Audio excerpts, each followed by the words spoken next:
ready over there? We're always ready. Everyone ready? Okay.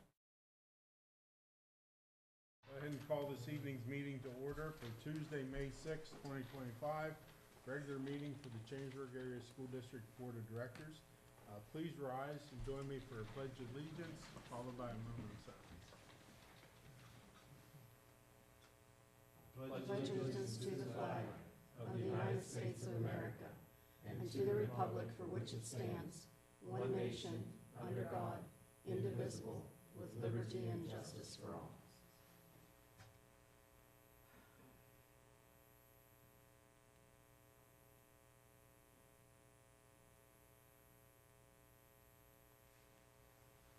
Thank you.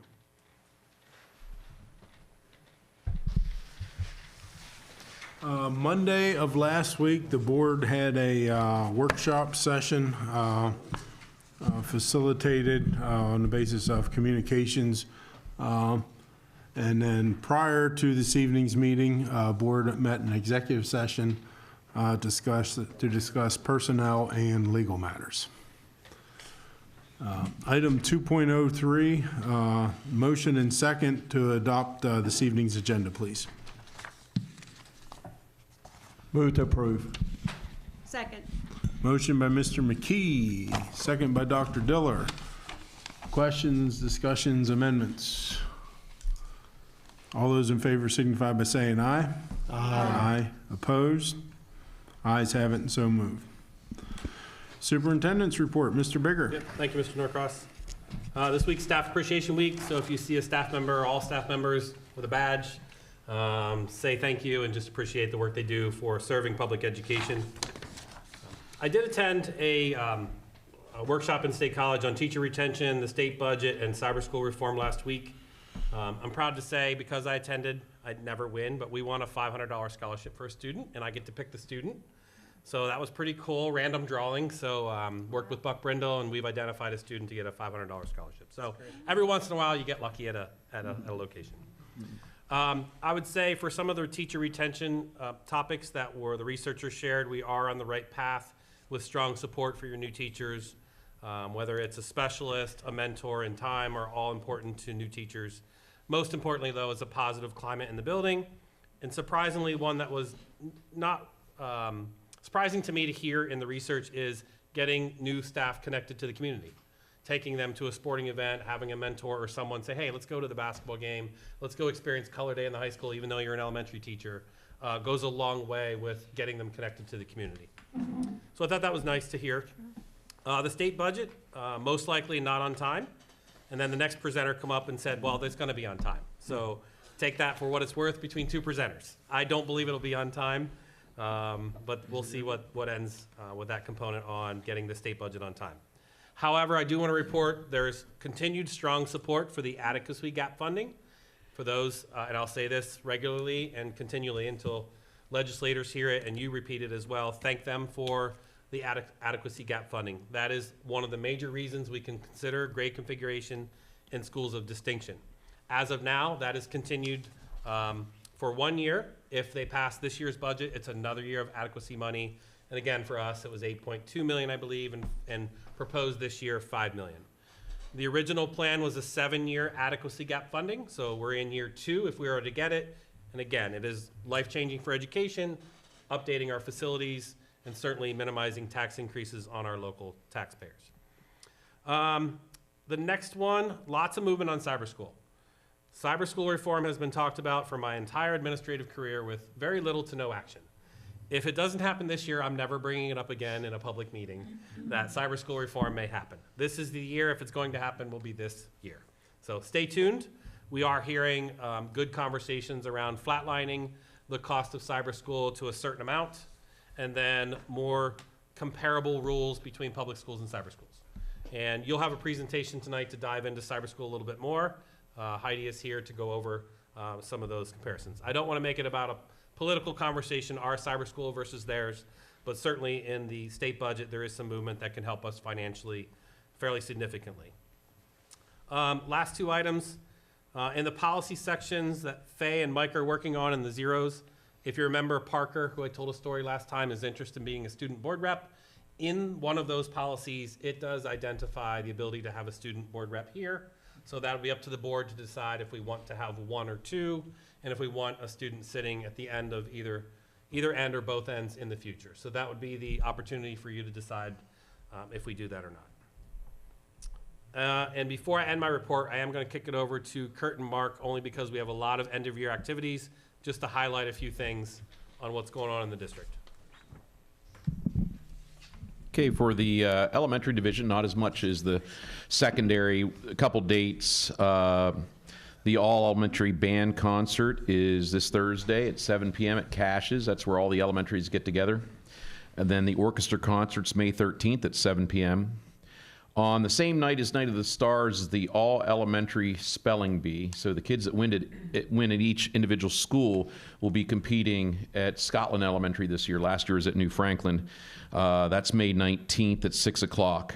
And then happening right now is a safety night that is a host to 4 schools: Stevens, Buchanan, Hamilton Heights, and Ben Chambers. We want to thank a lot of local entities that are there from the community supporting our kids and at those 4 buildings. And looks like the weather held off. I was down there a little bit earlier. Drew was down there a little bit earlier, and a lot of kids were starting to come in. So thanks for Brent and Gary Carter for organizing that night for tonight. So at the board seats, you will have a chart of Cassius events and CMS events. I do want to point out 5/9 is the Special Olympics in the stadium for the board members if they would like to come. 5/19 is Night of the Stars. 5/21 is Decision Day, National Honor Society at the high school, and that's during the school day. And then graduations of 29th and the 30th for CMS and Cassius. Then I would also like to present this young lady that's on the screen. I reached out to her, and it's not her picture, it's just a little blurb, but I have a little bit more to the story. But we want to share an achievement that this student did that more students could receive during our future plans for the Schools of Distinction by 2030. This story takes place under the dual enrollment program, in which our district is partnered with many colleges and universities. Dual enrollment is where students leave our schools to go to the university or college and take classes there during the school day. And also those credits that they receive go towards their graduation requirements. The story is about Autumn McNew, a senior at the high school. She began discussing with her counselor in 10th grade about how she could receive college credits and get ahead instead of just waiting until high school was over to start. Autumn found criminal justice to be something that she really enjoyed and wanted to look into. So through the dual enrollment program, Autumn took classes through the junior year and senior year, along with taking classes during the summer through both of these years. We just want to congratulate Autumn because she is graduating right now from Harrisburg Area Community College with an associate's degree in criminal justice. And then on the 30th, she will be graduating from the senior high school with a diploma from our high school. So this young lady has set herself up really well for her future. So congratulations to Autumn.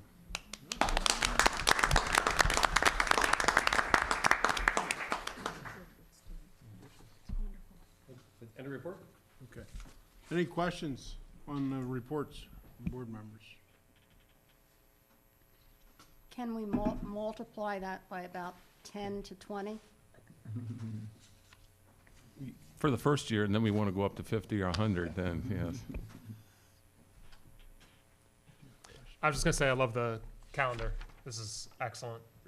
Thank you for, I don't know who put it together, but it's very helpful. Mark did that, yeah. Kristen, maybe this will be part of 4.01, but you mentioned cyber charters. You know, a while back, I went on a mini event one night about attendance and paying for students who no longer live in the district. Is there any traction on any type of checks and balances or accountability on paying bills for students who may not even live in our Yeah, district? Your event and my response did get a lot of news. At the conference I was at, we were highlighted as a school district that's talking about it. So I didn't know that was gonna happen, but then they pointed me out and asked how we did that and why we did that. I will say yes, since we've talked about it, we have seen a response from local cyber schools wanting to partner to verify and make sure we don't continue to have issues. So there's movement on their part to partner. However, I will say there needs to be legislation and rules. Otherwise, the incentive is only as good as the person wanting to partner.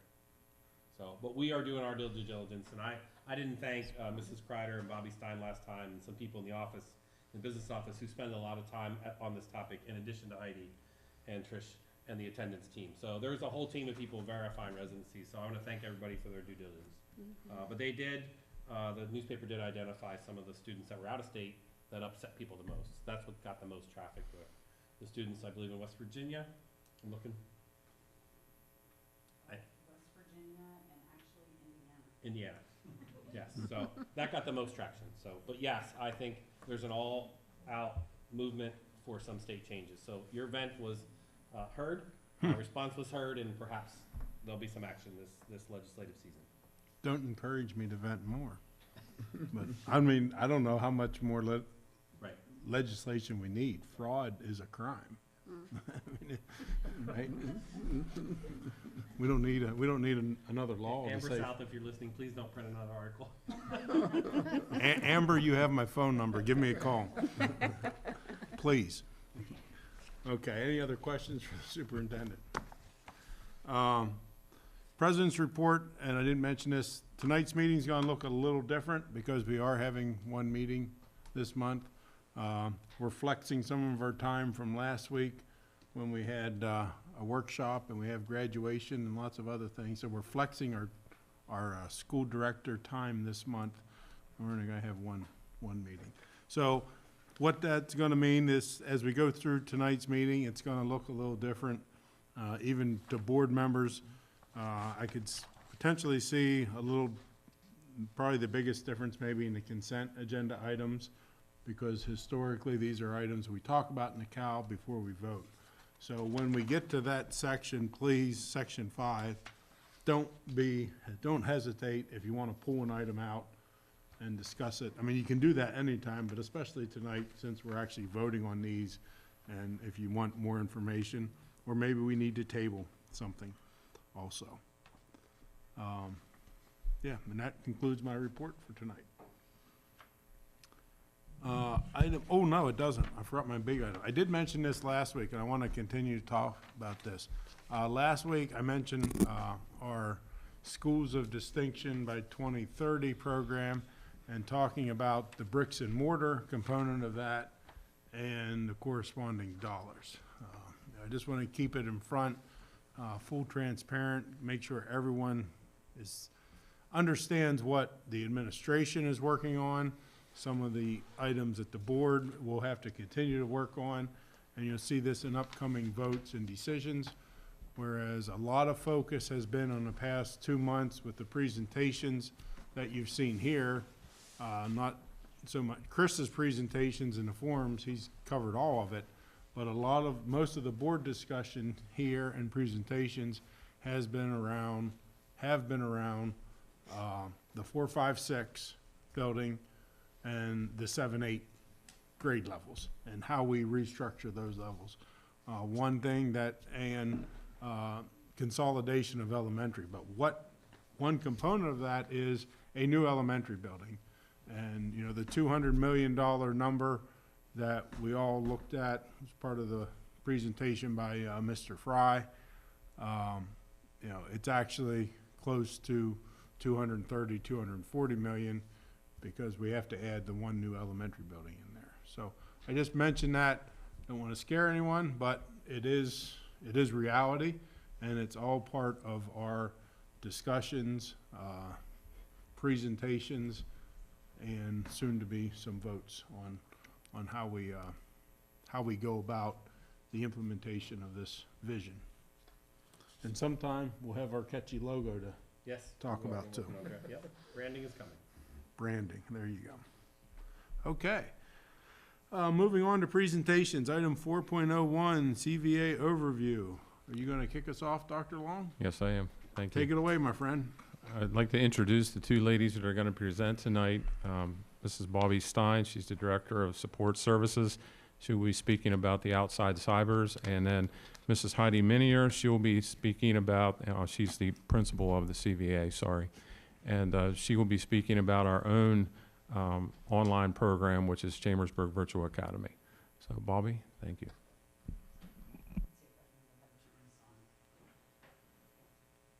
Okay, as Mark said, I'm gonna give you some information on our outside cyber school. Mike. Sorry about that. You might have to hold it, Bobby, I'm not sure. Maybe I can move it around here a little bit. How's that? Everybody hear me? Yeah. Okay. So as Mark said, I'm going to provide you with a little bit of information on our outside cyber schools, and then Heidi is going to give you some information on our CVA program. So currently, we have about 550 students enrolled in 12 different cyber schools in Pennsylvania. To get our tuition rates, we complete a PD 363 form. Each district does that, and it uses our budgeted expenditures from the prior year and our ADMs.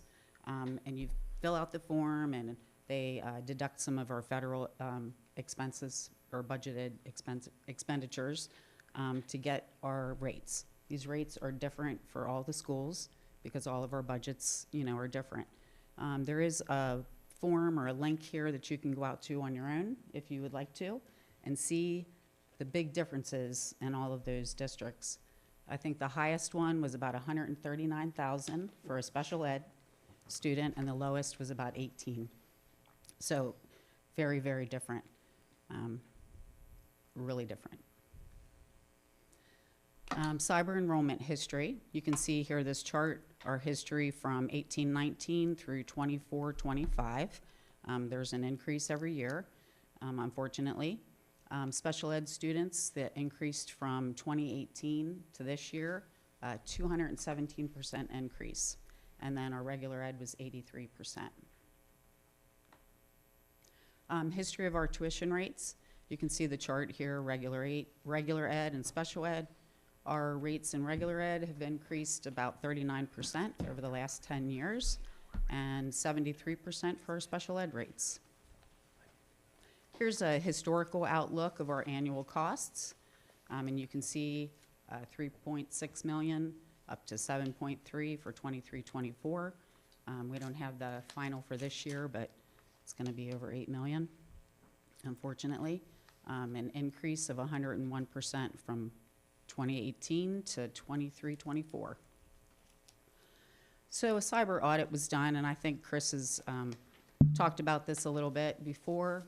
The cyber audit was to verify residency of all the cyber students that are enrolled in the outside cyber programs. So a letter was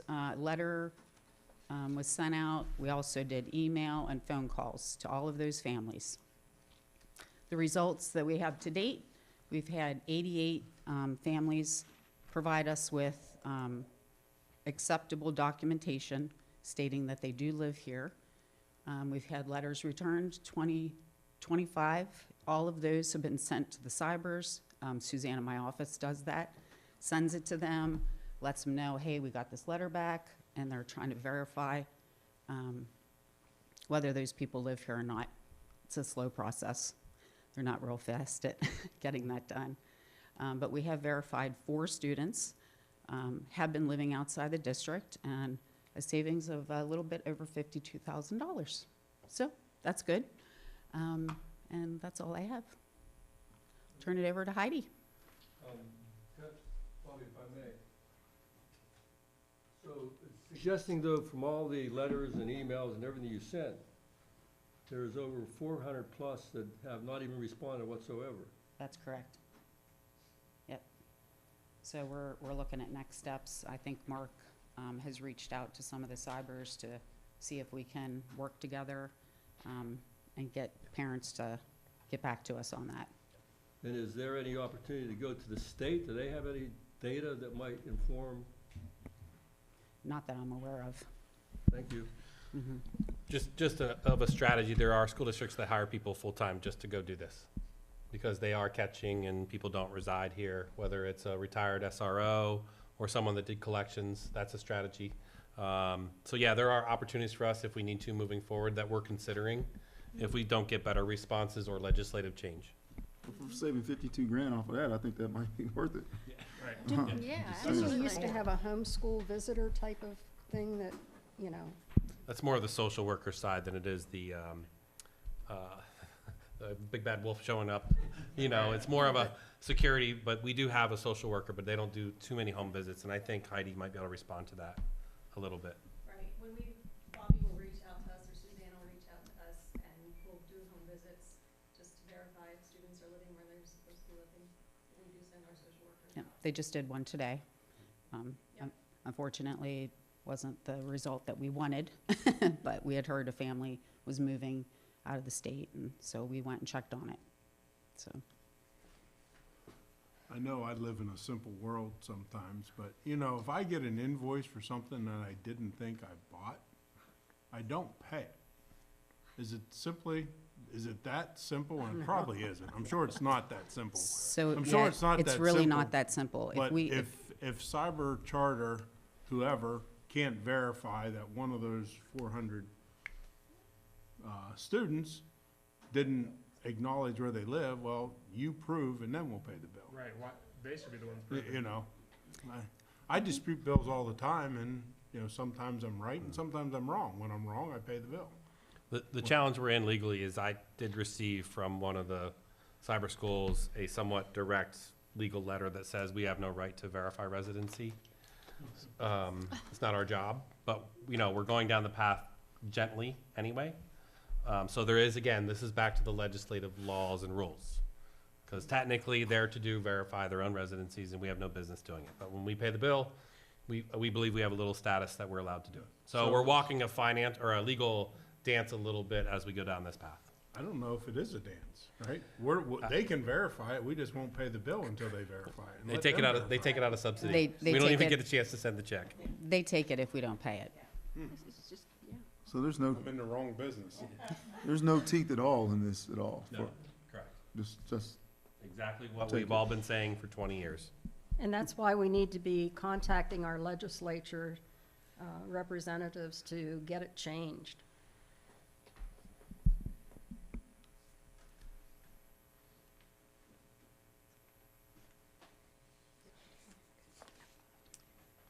All right. So, good evening. I'm Heidi Manier. I'm the principal of Chambersburg Virtual Academy, which is also known as CVA, formerly known as CAVE. It is our in-district cyber option that we offer our students to keep students in the district rather than losing them to these outside cyber programs. We've had a cyber option in our district for several years. Since COVID, we have, or even before COVID, but over the last 4 years, we've really built up this program. Our enrollment has increased significantly since pre-COVID times, and we do now have a full-time staff as well. So our full-time staff consists of myself, we have a secretary. Our elementary program, we have 2 full-time teachers. This is currently, we have 2 full-time teachers. We have 3 part-time itinerant teachers.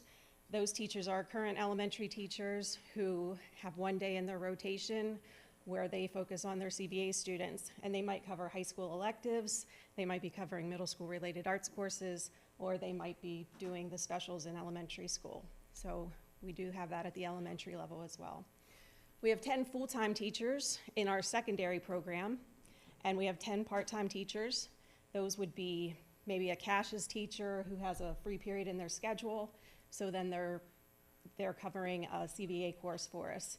We don't have a full-time science teacher on our staff right now, so we use a couple science teachers from CMS and a couple science teachers from the high school, and we also use some teachers to cover some of our elective courses. We do have 1 full-time special education teacher on staff, and we have 1 teacher who's our middle school math teacher who she did add her ESL certification, and so now she is the teacher of record for all of our EL students, which we currently have about 30 ELs in our program. Our current enrollment, we have 23 elementary students this year, or we're ending the year with 23 elementary students. We have, and that number has decreased since COVID. We have 57 middle school students. That number's remained pretty stable over the last couple of years. And this year we have 293 high school students. That number has definitely increased each year. You can see our enrollment trend here is, as the student gets older, that's more likely for them to switch to a cyber school or an online program. And our senior class is by far our largest class of all. This year we have about 146 students that we're going to end the year with who are seniors. And that's just our full-time virtual seniors that we're talking about. And that's probably an increase from 50, or by 50 from last school year. So we have, in our totals, we have 331 regular ed students, and we have 40 special ed students. So given the numbers that Bobby was talking about earlier, for our district, that's about $5 million that we're keeping in our district by having a program like CVA. In addition to our full-time virtual students, we also have 170 students taking CVA courses that are considered hybrid students. There might be a CASHES student or a CMS student who needs an extra credit to graduate, or they might be trying to get ahead on credits for early graduation, so they might take a course through our program. We do serve as the teachers of record for many of the non-traditional type classrooms that we have in the programs that we have in the district. For example, these programs that just started this year that River Rock is running, we do provide the academics for those programs. So flexible study is one example. That's a program where students who are working can either attend in the morning or in the afternoon. They have teacher support during the day in the classroom, but then they also can, but our teachers then, they can then go out for their jobs in the morning or the afternoon. So it's a very flexible schedule for them, and they take online courses. We serve as the teachers of record for some of the courses at Children's Aid Society. There are 2 full-time CASD teachers there, and there's a regular ed and a special ed teacher located there who are Chambersburg teachers, but they don't have certifications in every content area. So our teachers then serve as the highly qualified teachers to provide the academics. We have 2 behavior support classrooms that CVA supports. We have CABS 1 that's over at the high school, and we have CABS 2 that's over here with River Rock. Those programs are, those students take online courses, and our teachers do check in with those students regularly. So it's great to have the full-time staff who have the flexibility during their school day to visit those classrooms and make sure they connect with those students as well. And then we have the social emotional classrooms. At CMS, there's the CASE classroom. And at the 2 middle schools, we have 2 connections classrooms. Those are both social emotional. And again, we're providing the highly qualified teachers of record for those classes. In addition to the full-time virtual and the hybrid students, we also have credit recovery that we're facilitating. We offer about 20 credit recovery courses. There's about 600 course enrollments for this school year in credit recovery, and that would be approximately 250 students who are taking at least 1 credit recovery. Some of them are taking more than 1 credit recovery course. So that number has remained pretty consistent since COVID times with the need for credit recovery. It may have decreased by about 50 students, but we're still trying to play the catch-up game to get students where they need to be credit-wise for graduation. So if you look at our total enrollment and compare it to the trends here for the last couple of years, you can see our full-time CVA has remained fairly consistent. We're at the high 370s. Then when you add the hybrid students, we're in the mid 500s as far as student numbers. And then once you add that credit recovery, we're almost to 800 students that we're servicing through Chambers, the virtual academy. So we're not only a full-time virtual program, but we're also providing all these academic opportunities for these non-traditional classrooms and for students who need additional credit. We do use several different online learning platforms. Our teachers do a great job at customizing their courses to meet the needs of different learning styles, so we don't focus on just one learning platform. The teachers do have Google Classrooms that they use some of the resources that have been purchased by the district over the last few years with curriculum resources, and they're trying to implement those into their classes as well. So we're not just stuck on one learning platform, we do have many different ones that we are using. We do have a student center that's located at Caches. Our virtual students can stop in there during the regular school day. That's where our teachers are located, and they can come in for tutoring, they can come in for additional support if they need help with a project, or they can just work in a quiet space. Sometimes they just need a quiet space. Their home might be too busy and they need just somewhere to focus. So we do have that opportunity at the high school. And we do have a few students every day who pop in, and that's always nice to see those students because in the virtual world, we don't get to see them face to face too often. So that's really nice that we do have that location for them. As far as 25-26, we do have a few changes coming for virtual. We have decided to discontinue our elementary virtual program. As I showed you earlier, our numbers have decreased down to 23 students, so it's very low enrollment at this time, and one of our district initiatives is to see that students are reading by the end of grade 3, and we feel that the way that that's going to happen, to reach that goal, students need to be in person with a live teacher every day. And so we are discontinuing that elementary program. We are offering new electives for middle and high school. Every year we're looking at our electives. We have over 200 electives that we can offer through eDynamic Learning, so we just don't have teachers to cover all those. So based on how many teachers we have, that determines what electives we can offer the following year. We are adding a learning coach role next year. One of my teachers approached me, and she has a social work background, and she said, can I use my social work background a little bit in addition to my teaching responsibilities? And I thought that was a great idea because we have those disengaged students that we don't know what they're doing in our program as well as the outside cyber programs, but we do have those students who aren't engaged with us, so she'll have some time in her schedule to reach out to those students, do some home visits, check in, help them get started with the program if they need it. And then Christine and her team worked very hard at getting us new Chromebooks for next school year. So that's happening across the district for elementary and middle school, and all of CVA students use Chromebooks. So anybody who's in our full-time program, even if they're a high school student, they get a Chromebook. It just works better with our online learning platforms. So I appreciate the support with, funding that project for next school year, that we have the updated technology because we are in desperate need of it moving forward. But overall, as you can see, CVA does provide, in addition, provides many opportunities for students across the district. We have our full-time virtual students, but then we have our hybrid group. And this time of year is particularly exciting because we get to see our seniors. Some of them probably wouldn't make it to graduation if they didn't have that opportunity to have a flexible learning environment. So I'm very thankful for your support, and I appreciate it moving forward. Any questions? Mr. Hayden. Yes, thank you, Heidi. I appreciate all that information. I've just got a couple questions. One is with respect to, say, River Rock and the flexible study that you mentioned. I'm assuming that there are resident teachers at River Rock, and then a student may be inclined to take a course via CVA and can do so. So the way that works is there is a special education teacher, there's a regular education teacher that River Rock provides. Plus they also provide a behavior coach, a counselor, maybe it's 2 behavior coaches and a counselor.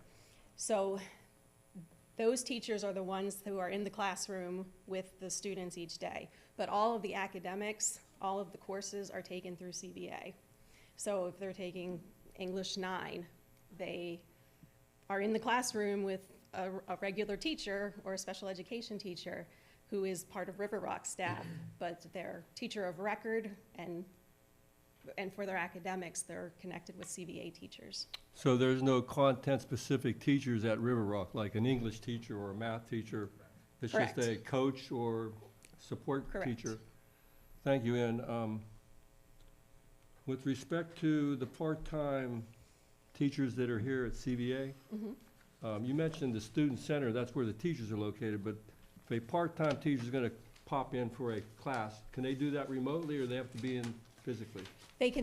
All teachers are required to have live sessions every week, so there is a time that, during that one period of the day, they'll have their virtual office hours, or they'll have their live session where they're covering content, reviewing for tests, quizzes, whatever's coming up in their class. So, the part-time teachers unfortunately don't have the flexibility like our full-time ones do, but they still have that opportunity during the school day to connect with students. And one last question is, you mentioned discontinuing the elementary CVA. Is that because of a dwindling participation, or just progress is really not there? So we have seen the decline in the enrollment, plus we have the district initiative, and we just really believe as a district that we want these kids to be in person at that level. Right. Building those foundational skills is very difficult. We have awesome teachers in our elementary program. They've been great, but the students still don't have the full experience that our in-person students are getting. I think personally that's the right decision. Thank you. I have some questions. What makes a student want to go to your program? And it sounds very well run, and I can't believe you're doing this amazing work, but why enroll in this program? So there's lots of different reasons. Ever since COVID, we've had an increase in mental health issues. So students, we do see that a lot, where students just can't handle being at school, so they choose the virtual option. We have a lot of seniors this year because they were no longer able to do senior privilege, and many of them are working jobs, and many of them are doing dual enrollment, and so they're taking this opportunity to take their courses online so they can meet for their goals when they graduate. So some of them have jobs already for after they graduate because they've been working and been experienced in those over the year. How are your graduation rates? Our graduation rates, we have 146 seniors this year, and I'm pretty confident that about 120 of them will definitely graduate. We do have some students who started the year very credit deficient, so we knew that they weren't going to graduate this year.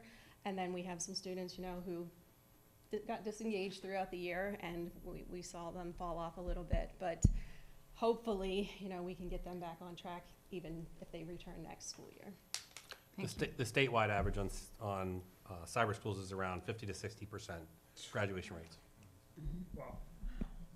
So we actually have a pretty good success rate with our seniors. I just wanted to tell you, thank you for your presentation, and I was adding up the numbers as you were going through it, and I'm just impressed with the different avenues that you are helping kids with, and in an alternative situation instead of being in school. And so I appreciate all that work that you're doing. Thank you. This question may be for you or maybe someone else also. What are we currently paying for students in building for regular and special ed?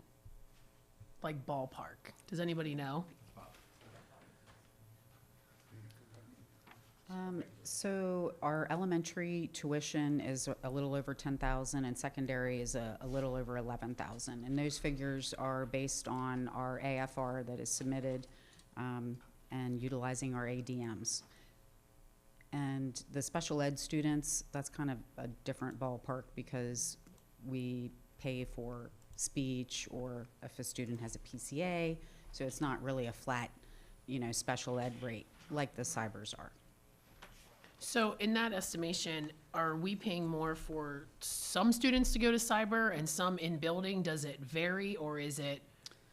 I would say that we're paying more for cyber students because probably some of them would not, or maybe I shouldn't make this assumption, but I wouldn't think that all kids would be successful in the cyber program based on their needs. I don't know what they all are. They don't tell us. Sometimes they enroll there and they were special ed here and they become, or they were regular ed here and they become special ed there. But so it would be really nice if we had a flat rate and then we were charged for base, whatever their services were that they received in cyber school. And so there's basically what I'm hearing and understanding, and please correct me if I'm wrong, is that we as a school district really have absolutely no way to verify, justify, identify a lot of the things that go on in these cyber charter schools. And so we are handcuffed. They send us a bill, and whether it's happening or not, they take it or we pay it. I mean, sums it up. that's a very broad brush to paint it with. But I just want to make sure that I'm understanding that there's really not a lot of accountability. There's really not a lot of, because I know if we find out that a kid is coming to us that lives in Greencastle, see ya.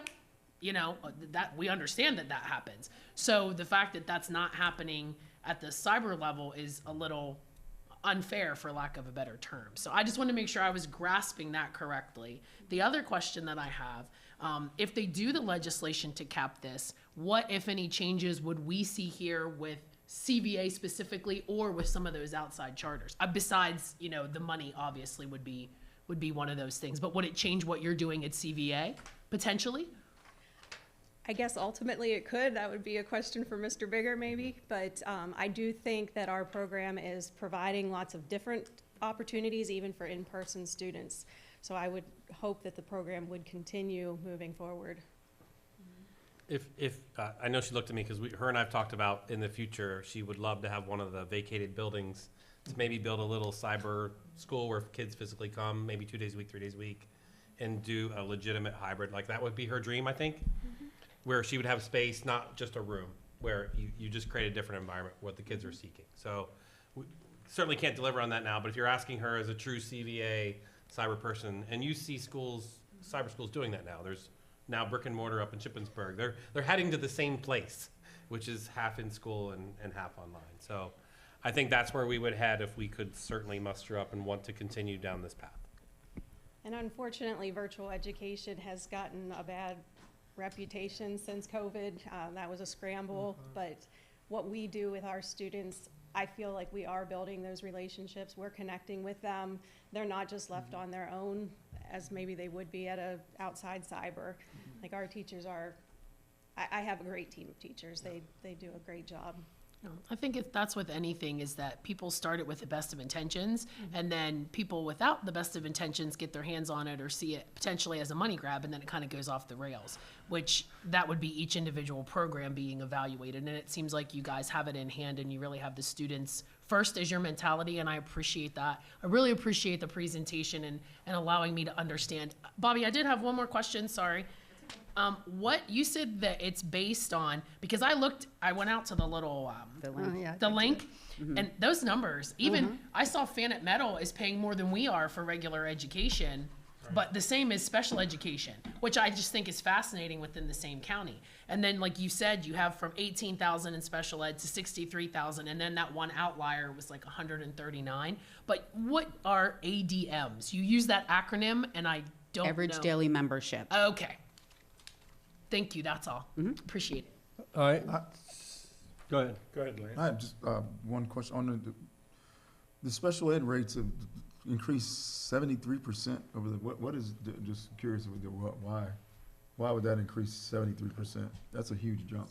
It is a huge jump, and it's all based on those numbers that we put into the form. Go to the chart, yeah. I The can more we answer that one, spend- Bobby. There you go. It's really based on our budget, and because we've seen our special education budget increasing significantly over the period of time, that's why we're seeing an increase going to the cyber charter schools. That makes sense.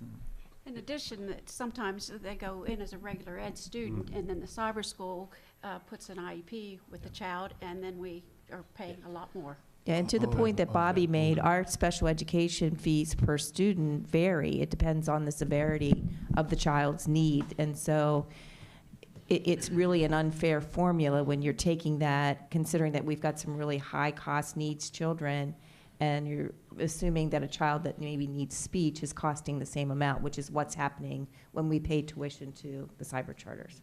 There's no difference. And there's in been the a high of IEPs that have been, I would guess, probably since COVID, I'm guessing, maybe a little bit before that. Yeah, the state average is 20% in brick and mortar schools, but the average for cyber charters is around 30% for students attending with IEPs. Mr. Hayden? Yeah, one more question for Heidi, if I may. So I saw that, for instance, in the ESL, you said we had a teacher just received a certification, can now be prepared to do that modality. And is it true that cyber academies outside the district, there's no requirement for them to have certified, teachers with certifications? So is that the I'll case? take, no, they have to have certified Oh, teachers. they do? They do, and I will say anecdotally, they have 50 to 60 applicants for every job. We're competing with cyber schools that has no problem getting teachers. We've lost teachers to cyber schools. It's more attractive for a whole host of reasons. There was a board meeting that one of the cyber schools had, and this was presented at the conference I was at. They're getting 50 to 60 applicants per job. They have no problem filling their jobs for teachers. And we're competing with that, and we have 12 positions, I believe, right now that are not certified teachers we're working on. But it's a really challenging landscape. Another reason legislatively something needs to happen. And the salary's comparable at the cyber charters as well. They have the same retirement system that we have as public school educators, so. Do they have a more flexible schedule then? Because you said there's just in-person time, X amount of days a week, so they're not having to be at a certain place at a certain time other than maybe. I think each one runs a little bit differently, and I can't speak to how each one of them operates, but I would say that there are some that allow their staff to work from home, Okay. and so that's enticing for Oh, for sure, people. absolutely. Although it's very different, I have experience with online learning from 25 plus years ago whenever I did my bachelor's and more my master's, because my bachelor's was not online. But there are some students that even at a college level are not cut out to be online learners. And, I had fellow nurses who entered the same program that I was in and were not successful because they couldn't commit to online learning. And so I know that many of these students probably are like those people. They just aren't cut out to do it. And that's one thing I do appreciate about our program is when we see that students are not successful, we will ask them to return in person. Unfortunately, that's how we lose some of our students then, because they know they can go to an outside cyber and they're not going to have those same requirements. I think a message I want to end with on the cyber, for me, is we don't object to school choice as long as the choice is quality and the rules of the game are the same. Again, so if the rules of the game are the same and the quality's there, sign us up. So I don't want to overly bash cyber schools too much. If the quality's there, I'm for that. Thank you. Thank you. Thank you. 4.02, placement of students outside CASD. Dr. Long and Kurt.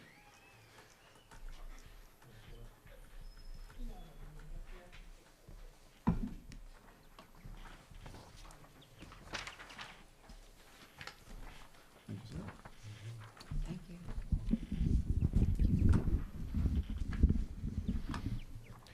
Dr. Long just handed out a document. We're not going to be displaying it tonight. I'm going to explain a little bit why. Mr. Bigger surveyed the board a couple months ago about some things he wanted to hear more about, and this topic was one of the items that some of the board members wanted to hear. So what you have this evening in front of you is all about our district placements. Some of it I'm going to go over, some of it I'm not, because when it gets down to like students placed in numbers, when it gets down to one or two students, that could be kind of identifiable. So I did give you all the information. There's no student names in here for the public. The last page, it's district placements. We have a description, a program description of each place. You approve a lot of contracts throughout the year, and this helps you with those types of placements. Like tonight, we have a contract that deals with education at two of these places through the CAIU, the Capital Area Intermediate Union. So I'm going to start at the top. Like I said, I'm going to do generics. In the end, if you have specific questions, if you would email me those specific ones, then I can put it in the board folder and email it out so you can see what the questions were. If you have generic questions, I'll be glad to take those at the end of the night. So we have an administrative review process. If a student gets in trouble, or let's say we'll go a couple different routes. I'm going to give you an example. One, a student might get in a couple different fights. If it starts to become habit forming, then they do a building level review. If it continues, then the principal may ask for a administrative review. That's done over here with the superintendent, a school psychologist, the principal from the sending school, and the counselor, and we go over all of the student information, the behaviors that are bringing them to that. If it's a 10-day suspension or less, they do that building level review. There are some things that automatically trigger an administrative review, and that is violation of policies. If they bring a weapon, if they're selling maybe drugs in school, or something like a terroristic threat, that'll automatically bring them over for an administrative review. Which takes us down to the next box, that if approved, then they have to provide us all the information, and we have a formal meeting with the parents and the student and then the folks that I mentioned. The administrative review can result in numerous outcomes. One, the student can, with some more supports, go back to their school like normal in the same classes, but it could be more supports. It could be that the student goes back to the same school, might enter our behavior classroom at Caches or at CMS and have more supports. It could be that they enter our DAO program here at the end of the hallway. On the back of the first page, I have that outlined. So this year, we've had 54 administrative reviews that have come across the street that Dr. Long and myself have conducted along with Becca Petersheim. And I do want to thank Becca because she put together most of this document, and some of the data also came from Bobby here behind me. So we had 54 admin reviews this year. I give you a breakdown of the student demographics there. I'm not going to go into specifics. You can read that about the students. So how many were middle school, high school, special ed, ELLs, and et cetera. Out of the 54, 7 were expelled for violating policies. They did sign, the parents and the student agreed to sign a waiver. Now, if they didn't and they wanted to have a formal hearing, that is where you would come in, where we'd have a judiciary review. That involves 3 school board members. Some of our school board members that have been here a little bit longer have been through some of those. But that's when we have 3 school board members represent the board. We bring in a court stenographer, and we have a very formal meeting where it's basically like, just think about maybe being in court. And then there's a recommendation made by the 3 board members. And then it comes to a board vote. But with the waiver, the parents sign a waiver that they agree with the expulsion and that they waive it, but the board still has to approve that, and you've done that 7 times this year through board meetings. So our outcomes, I was talking a little bit about the outcomes, and the numbers there, several have returned to the building with just additional supports, but they're in their normal schedule. Several have returned, I'm not going to say the number, but several have returned, and they've gone to a different classroom within the school, whether it's Connections, whether it's the social emotional classroom, or the behavior classroom. 5 we have put down here at the DAO. Several have gone to the virtual academy that Heidi just spoke about as a choice. One of those has been one of our students that was expelled. It was the right fit for that student.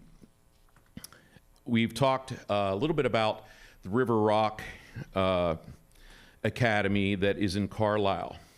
And that is the AEDY program, which stands for the Alternative Ed Program for Disruptive Youth. We have to apply to the state to place a student there. We have a contract with them that you approve for a certain amount of seats each year. The rest of the ones that I have there are in different colors. Under the district placements, the only other one that we have a seat allotment is Yellow Breeches, where we have a seat allotment there for some of our special ed students. The rest of them are singletons, and you approve each one of those because they are generally very unique with what the child needs.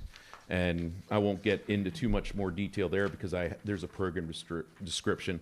Many of those are special ed. And when you look at our district placements, many of those placements, most of the students are special ed that go there and have very unique or really individualized needs. So 14 did result this year because of policy violations that we actually do a no trespass letter that we say that, you know, this child cannot be on any school district property. They may attend the high school, but we'll say you can't even be on an elementary. If you live close to an elementary school, you can't be on the playground there or things like that. So that's an overview. I don't know if you have any generic questions tonight.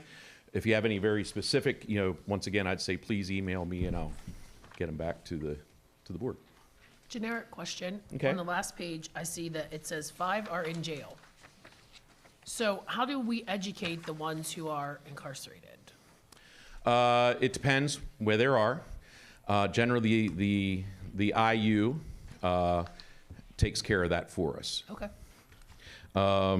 And the one thing I did forget to say, we have not included, so in this, how many students that we have placed, the total number is 71 currently, that we place. There's 59 that we are financially responsible for their education throughout the state, and for a variety of reasons. Those are the ones that you just brought up. It could be students that are in a mental health facility. There's several across the state. Could be a treatment facility. There's many that are getting medical needs, whether it's in Pittsburgh, Hershey Medical Center, the Children's Hospital of Philadelphia. So wherever they're located, we get a bill from that IU. So there's several every year that we get from the students that are at the CHOP in Philadelphia because of medical needs. But we have a total currently 59 that Bobby told me this week that are out there right now. I have one generic too, Kurt. So if a student qualified to be a special ed student and they're determined to best be served if they go, say, the Hoffman Academy or one that's like kind of specialized or unique, their special ed condition is not such that they would need to go to like the Franklin Learning Center. It's just something less severe, but more of a behavioral condition. That's a great question. You know, we take in consideration each student and their individual needs. You know, I'll talk about a place that we have down in Hagerstown as a great example. A student that has very high emotional needs that may be special ed may go to Brook Lane. A student that has some mental health and maybe some behavioral challenges could go to a Hoffman Homes. A student that is special ed but also could be on probation may go to Diacon Centerpoint. So we have a team that gets together. That's part of the decision making. It's also an IEP meeting when we have an IEP student. If we have a student that violates a policy, we have to do a manifestation of determination. So it's actually a separate meeting that has to happen first before it comes to the admin review or even the judicial review. And we have to answer a couple questions, whether are their behaviors a manifestation of their disability. Yeah, I know Dr. Diller would be very aware, has probably been part of many of those meetings, but all of our ones that are special ed that we're looking at placements, we generally have another meeting like that. And that's generally done without the decision makers in the room, like Dr. Long or myself would not be part of that. That'd be a school psychologist, that would be a principal, a counselor, and their special ed teacher of record, and one of our directors, supervisors, special ed would be in there. And they would conduct that meeting, the manifestation determination meeting. Having heard that, and that's just one area that when I sat out there as a community member listening, and if I ever thought anything was simple in the school district, boy, was I ever wrong. Thank you. These meetings take a lot of preparation and a lot of time, and they're very unique. It's generally a different scenario every time that comes to you. So, you're welcome. Other questions?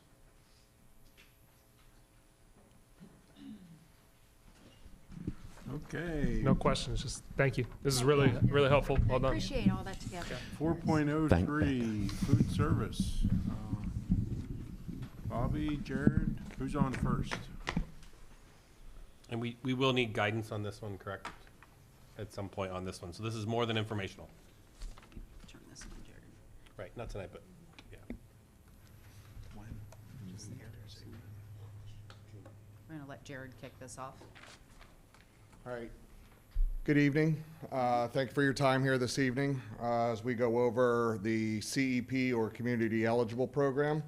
I'll start off by saying we did something very similar to this presentation a couple years ago, so we obviously have some updates, but as far as the educational side of what the program is and stuff, I apologize for the repetitiveness, but want to make sure everybody understands what it is. Okay, so CEP, Community Eligible, allows for free breakfast and lunch in qualifying locations. And this started with the Healthy Hungry Free Kids Act back in 2010. Chambersburg School District started participating in 14-15. And the buildings are considered eligible based on the percentage of directly certified students. So a directly certified student would be somebody that automatically qualifies under a government program such as SNAP, TANF, and Medicaid, Medicare. Buildings currently qualify at 25%.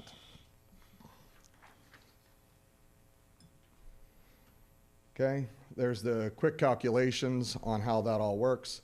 ISP, or Identified Student Percentage, and how you get that, and then there's a sample underneath there, okay? All the calculations are done building specific, but there currently is allowed grouping of schools where the schools would then, anybody involved in the group could be compiled together, total their enrollment, total their direct certifications, and that gives you your ISP. Okay, reimbursements under CEP. Is the ISP is that percentage is multiplied by a factor of 1.6, and that 1.6 is set by the USDA. Okay, then we have some samples of what that looks like under those reimbursements with certain ISPs.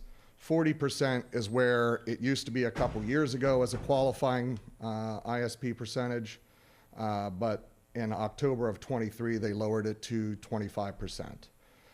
Our district currently has an ISP of 58.88 with a reimbursement rate of 94.21%. As you can see there, there's the list of current CEP schools. All of our elementaries and the FLC all currently participate in the CEP program.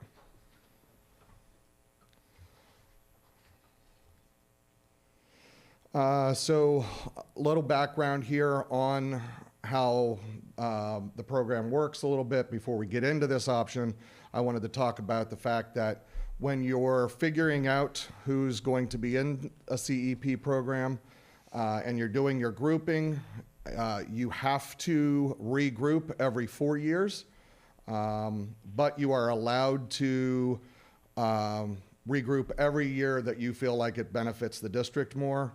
So when we started this, every time we've updated it, it's to benefit the program, benefit the district as far as the reimbursement. So this year we are currently in year 1 of a new cycle. So we would have to do this over again in 3 more years, unless we regroup at some point prior to that. So under option 1, you can see there, revenue. So revenue is our reimbursement and cash together. Expenses, you'll notice in all of the options I'm presenting here this evening, excuse me, that the, which I'm going to throw in a little thank you all very much for helping support our department with increases for this past school year, seeing a significant increase in staffing, and I think that's going really well. So thank you, board, for supporting us on that. But you'll see, like I said, the expenses stay the same in all three. Again, just based on current participation rates, current pricing, and all that kind of thing. All right, so all of the schools that we have, like I said, all the elementaries and FLC are in our current option. So if we would remain there for next year, you're able to see where we would be looking at. Do want to point out that the cost of the district would be potential student debt, which is total estimation based on where we've been and how this year is looking and everything like that. So that's option one. Again, if we would stay with this, next year would be year 2 of that cycle. Option 2, adding the middle schools. So you'll notice revenue drops a little bit because we're no longer getting the cash. Because we would have to put in this year's ISP percentage, it would drop, dropping our reimbursement rate, so we wouldn't get as much reimbursement, and then we'd lose the cash, like I said there. We would still have some potential debt at the high school levels. Based on all of this, food service would have a net loss of about $174,000, and the total cost to the district, totaling the potential student debt and the food service net position, would be about $209,000. And again, I know I'm saying it over and over again, but with option 2, and then you'll see here again in option 3, that would be the first year of a 4-year cycle. So we would have to stick with those, or we could stick with those for 4 years, or if we found our numbers would improve, we could regroup. Option 3, creating a new group that would have all schools participate in the CEP program. Again, you see the revenue drop even more. ISP drops, reimbursement rate drops. The one positive with this would be that would eliminate all student debt based on current district policies. So the food service net position would lose about $605,000, and the total cost to the district, because they would not have to pay for student debt anymore, would be down to $541,000. I'm going to let Bobby take over from here. Thank you, Jared. So just to talk about the sustainability of these options that we've presented, currently the Food Service Fund has approximately $4 million. And so we've laid out what option 2 and option 3 would look like. The program cost for option 2 would be slightly over $800,000. We've estimated equipment replacement at about $200,000 per year. Our equipment is aging. A lot of it is over 20 years, and Jared has been fixing and replacing things, and we feel that the need in that is probably going to grow. So under option 2, we'd have an ending balance of a little bit over $2.3 million. Under option 3, the program cost would be a little over $2 million to the district. The equipment replacement, the same $800,000, and again, that's an estimate, with an ending balance of about $1 million. And I want to say, in the past, Jared said this as well, but staffing was always an issue when we presented before, because we didn't feel that we had enough staff, to increase our participation in these programs. But our staffing is in a great place now, so thank you. We owe that to you in approving the food service agreement. So some potential impacts. There's some current legislation out there that we've been following. There is talk about increasing the ISP percentage to 60%. That would be detrimental to this program. We would only have about 3 schools that qualify currently. The other thing is removing the option to group like we do now. So you're grouping all those numbers together, to get an ISP. If we remove that option and we have 60%, we would probably only be able to have three schools. And that's at our current configuration of our buildings. So with the grade reconfigurations, there's concern there in the future, just not knowing what that's going to look like. We have no way of knowing after a 4-year cycle, what the numbers will look like. Also, rising equipment costs, increases in food and supplies, potential replacement of our warehouse equipment. One good thing is we do see that we may have an increase in our a la carte. Students that are paying for their lunches would not have to pay, then therefore having money for a la carte. So our recommendations. We gave you 3 different options. 1, to maintain what we have. 2, adding the middle schools, and 3, district-wide. To be conservative, we're recommending option 2. We feel this is a lesser of the financial impacts between 2 and 3, and also the unknown or uncertainties of the legislative changes, which again would be detrimental. So our next step would be to go to the board meeting at June 3rd and present an option for you to vote on. Are there any questions about anything that we've provided tonight? Yes, if I may. I'd just like to know specifically, you mentioned the legislative issues that may be on the table.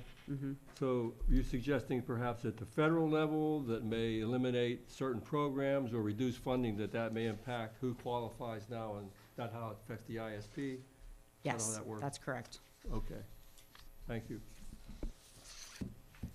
I actually have a couple questions, if you don't mind.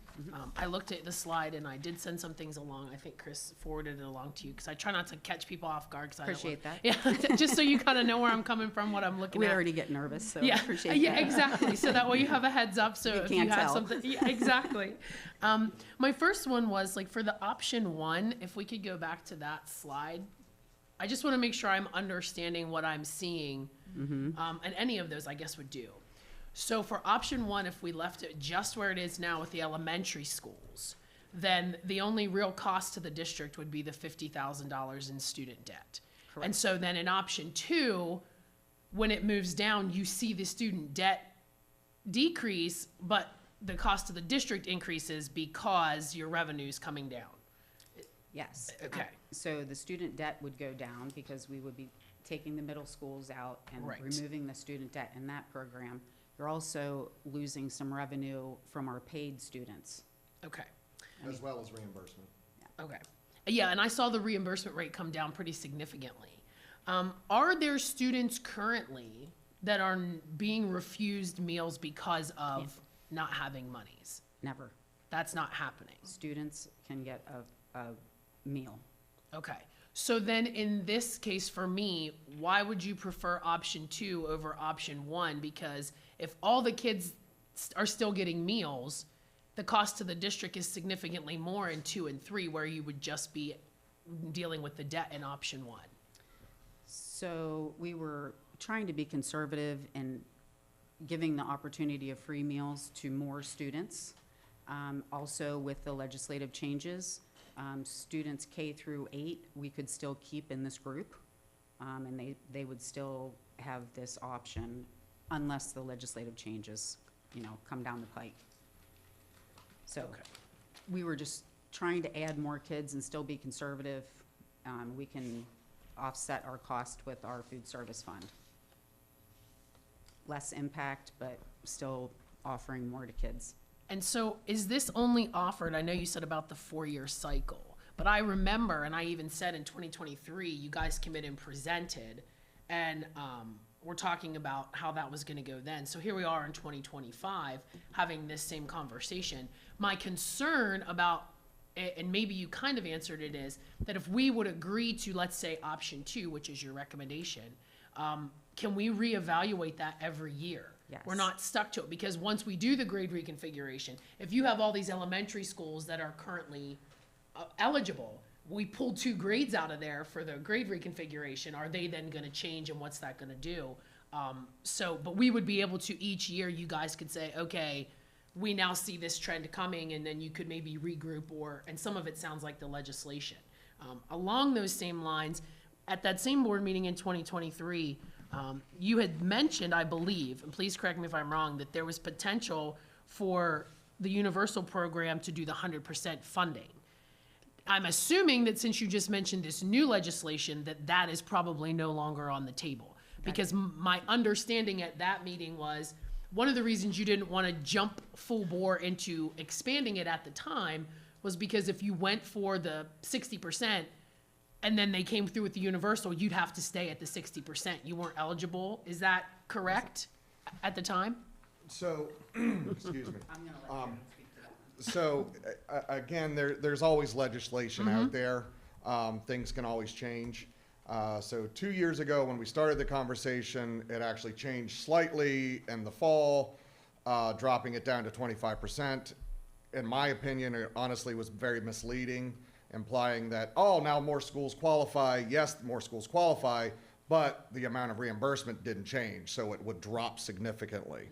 And so there is currently in the school food code, or school code in Pennsylvania, that all students eat breakfast for free at every grade level throughout the state of Pennsylvania.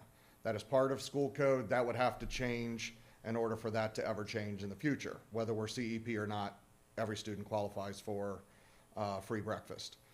At the state level, there is always, I don't want to say always, I would say over the last quite a few years, there's been discussion of, can the state handle the difference in reimbursement and offer universal free to all students in Pennsylvania at every meal, at breakfast and at lunch. That hasn't gone through yet, so that was a discussion then. At the federal level, it's there's potential, well, the legislation's again out there, but the answer is quite simply, we have no idea. When we've talked to people, we have no idea what's going to happen, when it's going to happen, but there's legislation out there that's going to make it a lot more difficult to qualify. We have no answers, because when we reach out to those that know, they don't know either. So we want to make sure everybody's aware of what those potential possibilities are out there. So, and maybe this is not a question for you, but as you've said things, and this was not on the list that I did send, but it just kicked something off in my brain. Because I know, don't you love how that works? I was like, oh, that makes me think about this. So I know we have, how many are at or below poverty in the district, roundabout number?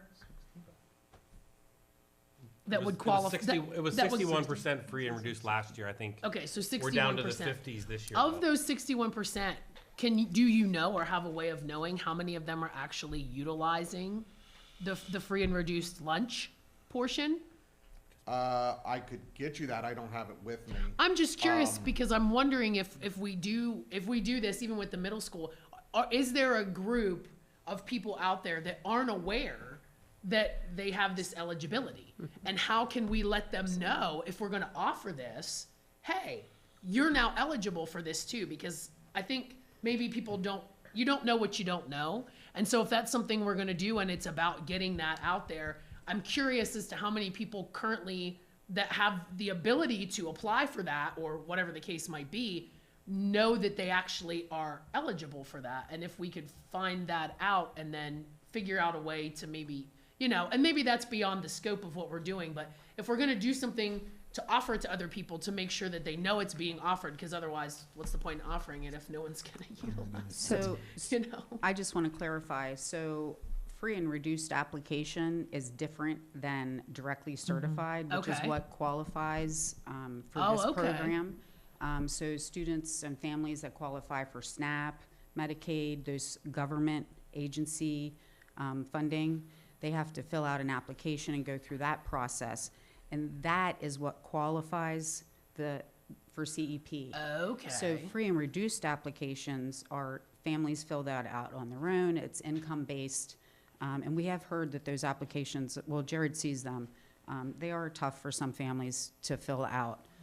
We've actually, on a side note, been working with some people to get some community support and helping families Okay. fill those out. But those two things are kind of separate. Well, that's good to know. I did not know that. And then we do advertising, well, we'll say marketing, Mm-hmm. you know, and let people know who's CEP. We try to do that in the beginning of the year. Brian Miller, who's here, helps us out with that and signs and things like that. And so then are you told who qualifies, like based on who's on the SNAP and stuff like that? That's not a number that you have to gather? Yes, so Okay. directly certified students, we get, it's basically automatically shipped to us. Okay. Obviously over Software. software. Okay. But we're told that when we get that information, and obviously, first week of July, our secretary Jennifer is under the gun. She's got hundreds of things to take care of, at literally thousands of directly certified students that we now notify. Most of the time, we're notifying both with regular mail and with email, letting the families know you've been automatically directly certified, you'll be receiving free meals, free breakfast, free lunch throughout the year. Yeah, so. Thank you. all I it is. appreciate that clarification. I did not know that those were two separate entities. So thank you so much for the presentation. I appreciate it. Other questions? I have one, I think, the reserve balance, so congratulations that you have a reserve balance. Not all school districts run into the positive. Are there limitations on what you can spend the reserve balance on, and what are those limitations? Yes. Okay. So, food service money can only be spent on food service equipment, supplies, staffing, all of those kind of things. So we were just talking about all the reconfiguration and everything Right. like that. Food service couldn't sponsor the building of a new, a new building or something like that. Could we buy the new equipment for in the kitchen? Yes, we could help with that. But even cafeteria, like where the students eat, if that's at all used for any other purpose, food service can't pay for it. I'm a part of a whole bunch of different groups, our Pittsburgh Regional Food Service Director Buying Group, South Central Area Food Service Directors. And so we're always talking about this, and a couple districts have done some renovations and start putting in, oh, we want to buy the new cafeteria tables. Nope, can't do it. Immediately denied, because unless you can prove that it's only for food service, which it never is, you know, sometimes there's classes and sometimes there's other stuff, so. And the follow-up to that is there a maximum amount you can have on reserve? So, yeah, basically I've been getting a slap in the wrist the last couple years because we've been so high, but my answer to them has always been, until basically this year, I'm trying to put together the funds to be able to tear down and rebuild a whole new walk-in fridge and freezer for the food service department.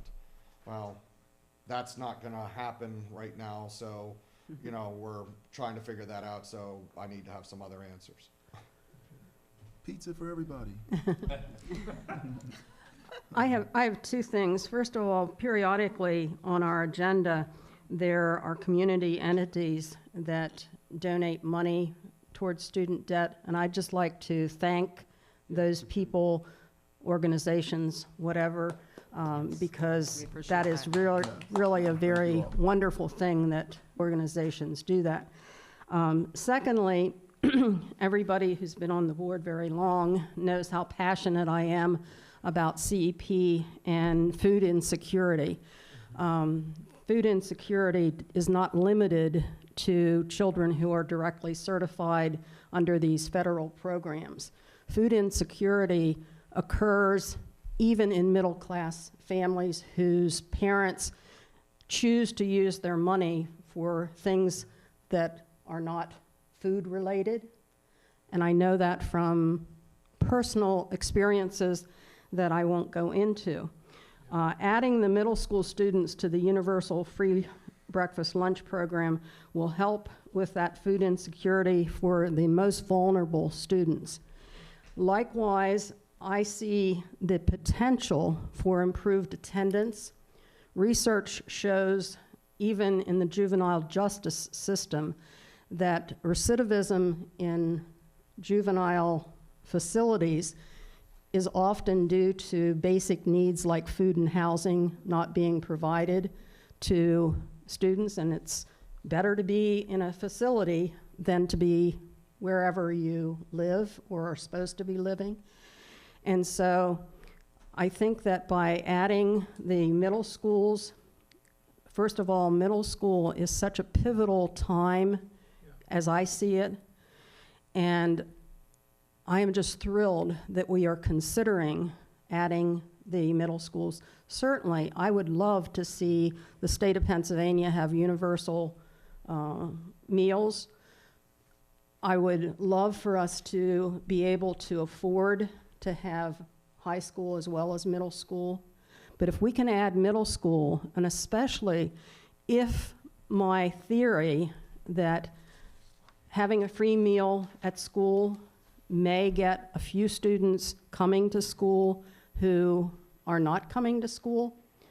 Attendance issues is another passion of mine, and you can't learn if you're not in school. Yeah. And so I would encourage the board to give serious consideration to option 2. Would I like to see option 3? Yes, but it's not realistic in my opinion. And so I would hope that maybe the cost-benefit ratio can be looked at in another year or 2. Maybe our situation as far as legislation will change positive instead of negative. Who knows the future? I've been around long enough to know that what I think's going to happen often isn't what actually happens. It's the reason I don't lose any sleep over very many things, because what I worry about never happens, and what I didn't worry about is what happens.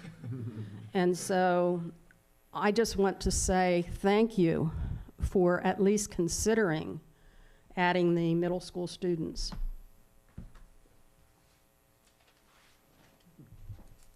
Any other questions? Thank you. Thank you. Yeah, I don't have a question, but I just want to say thank you to Faye for what she just shared. I agree wholeheartedly. I really like option 2. Give it a year or 2 and see what happens. And then depending on where the numbers work out and if there's funds for it, let's look at option 3 then in a year's time. And we may need to pull back. I'm not Right, saying it could that go the other way. Yeah. Yeah, but why not go to option 2 for next year? Yeah. And this is all out of food service, right? This is not any line item No. budget. Right. It's all self-sustaining. It's spending We're just down. helping you not get your hand slapped. Right, it's spending down the money that he's in trouble for having. All about helping you not get your hand slapped here. Thank you.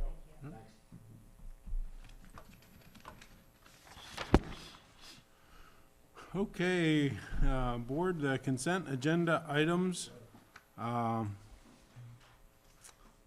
think before I ask Chris and we'll do the normal thing. Chris and your team, any items that you want to elaborate on specifically, please. I only have a comment on 522. Thanks to Brian for working on the sponsorships and agreements. So I appreciate that, Brian. It was a nice one to see this week, so more to come, hopefully. Other than that, I do not. I don't know if anyone else has any they want to comment on at this time.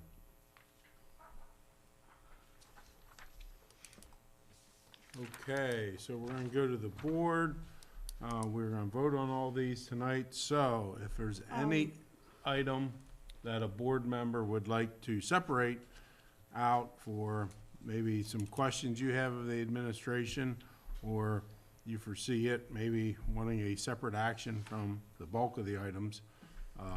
I would like to pull 5.04, the tax assessment appeal from Mannahaven, to Okay. get more information Okay. about it. 5.04. Any other items? I'd like to pull 507. I've got a couple minor comments or questions, Okay. please. 507. Others, please. I'm going to have a question on 522.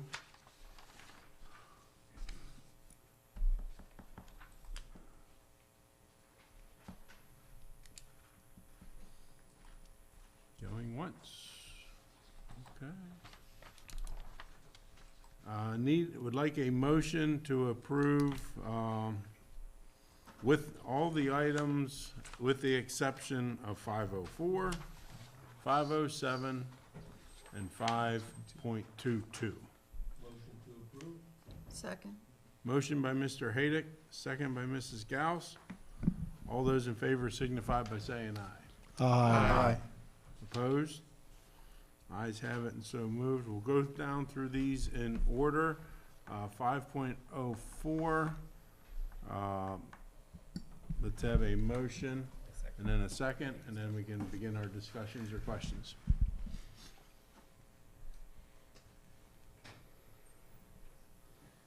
Move on. Or if we don't have anything, then it just stays there. Okay.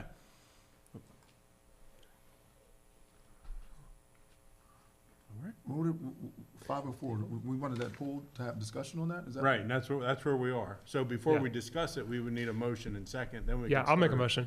Okay. Okay. I'll second. Motion by Mr. Raber, second by Ms. Harbaugh. Okay, questions, discussions, comments? Mrs. Gogler, you may go first. Your item. I think that we need to have clarification on the Menahaven status, considering that they have had some significant changes in their operations as far as the buildings that they are using now for various purposes.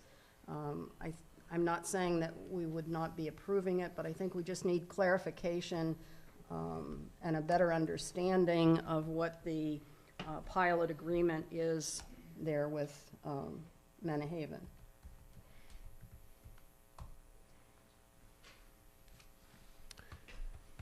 Mr. Bigger, could we get a map? Like a for- visual? Yeah, for that at some point. That would help.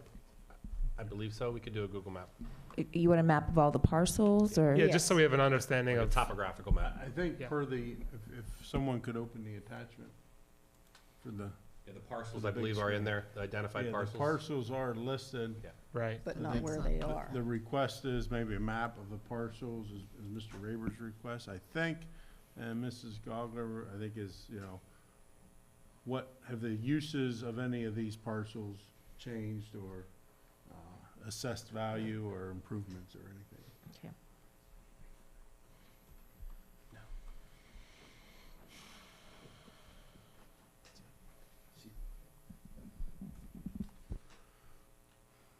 So, if the board would like more time to get some more information, we would need a motion to table, please. Make a motion to table. Second. Okay, motion by Dr. Diller, second by Mrs. Gogler. Questions, comments? All those in favor to table item 5.04 signify by saying aye. Aye. Aye. Opposed? Ayes have it. Item is tabled. We will move that to our June meeting because we do have a timeline for this by the end of June, I believe, correct? Correct. Okay. Item 5.07, a motion and second, please, and then Mr. Haydick, you can ask your question. Move to approve. Second. Motion by Mrs. Gogler, second by Mr. McKee. My question is, are we anticipating the buses will be delivered and in service prior to the next school year? Yes, we are. And do we have any confirmation at this point, or will we soon to know if the buses are currently in the inventory of the company we're purchasing them from, or we're waiting on any kind of manufacturing or anything? No, these are all used buses that are part of the fleet that they currently exist, and they rotate them in and out, so that's what they're being bid on. All right, thank you. Yep. Any other questions or comments? Yeah, I would love for us when, as we think about buses, to continue to keep our eyes on. Faye knows what I'm going to say. There's going to be. My understanding is that there was. I think the last time I had this discussion, I talked about electric buses. And I know the cost on the front end is quite pricey, but I'm curious to know, like, at what you know, if we did analysis on this, at what price point, if we had a grant for X amount of dollars, then it would be worth it for us to pursue that. And I think right now at this point, like, we don't know where that number is. You know, if it's a $25,000 grant, well, that doesn't do anything. I mean, it does something, but you know, we're not going to pursue that, right? But there is a number where if it got to this level, and so I would just love to see some cost benefit analysis over the life of a bus to know what is that number for us. You know, if there's a grant out there, because I think the last time that we had this discussion, there were some grants, but we missed.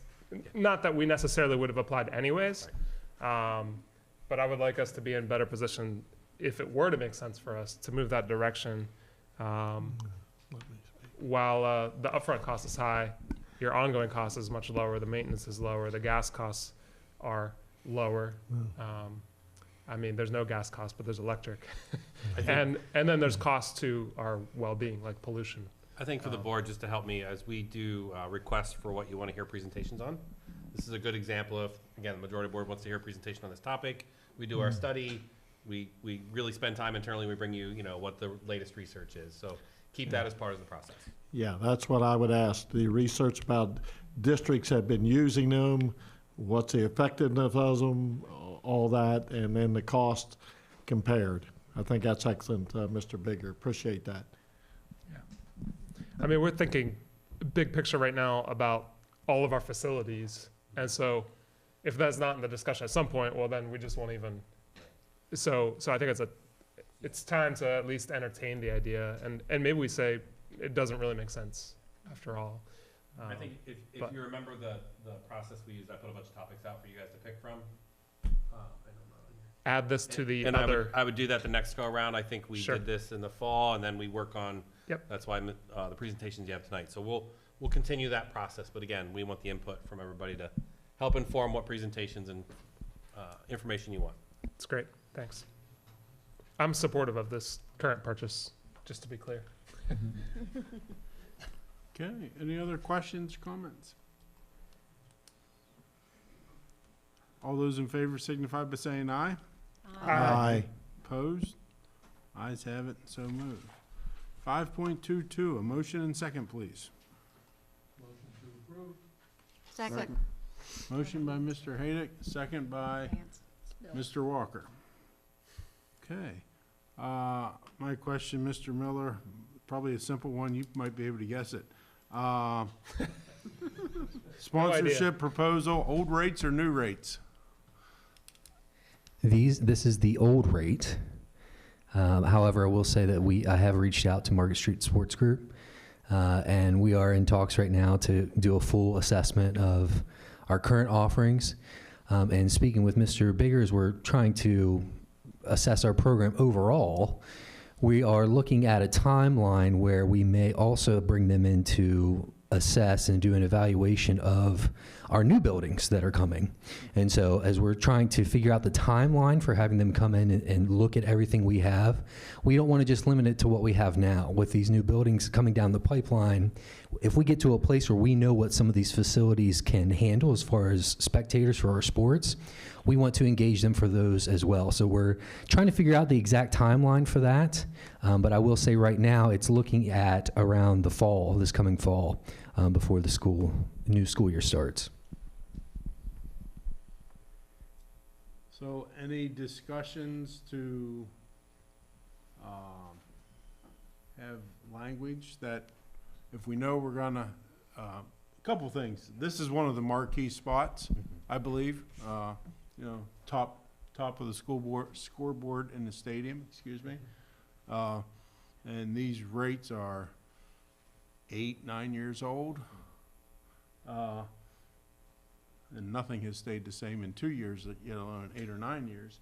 But do we want to lock in for another term of this long on rates that are 8 or 9 years old? Is there a shorter duration if we know we're going to be reevaluating rates within the year? Since Patriot is a longtime sponsor with us, as we're looking at some of our future plans, and again, I don't want to get ahead of myself and some of our plans for the future. But looking at adjusting even maybe some of our signage in the stadium as we go forward, and adjusting what we do there, what even the scoreboard might look like in a year. What we're trying to do is time this agreement such that we can go back to them potentially in a year and say, hey, we're looking at adjusting maybe what this signage looks like in a couple different ways. And again, until we have a fully formed plan, I don't want to speak to what exactly that is. But just to put it out there that this is a sponsor that we've worked with for many years now. And I think if we are adjusting what that sponsorship location looks like, we can then reevaluate what that cost is.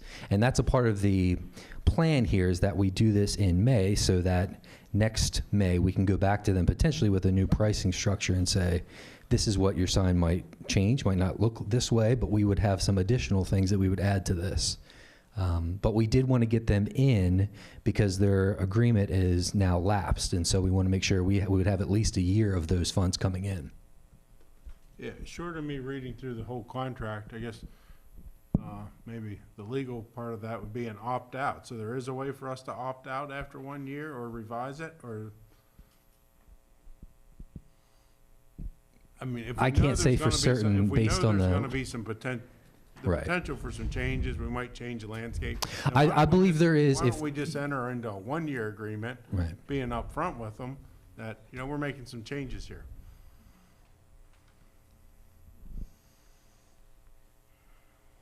That's certainly an option. Again, we had gone, this was just a re-up of the 3 years.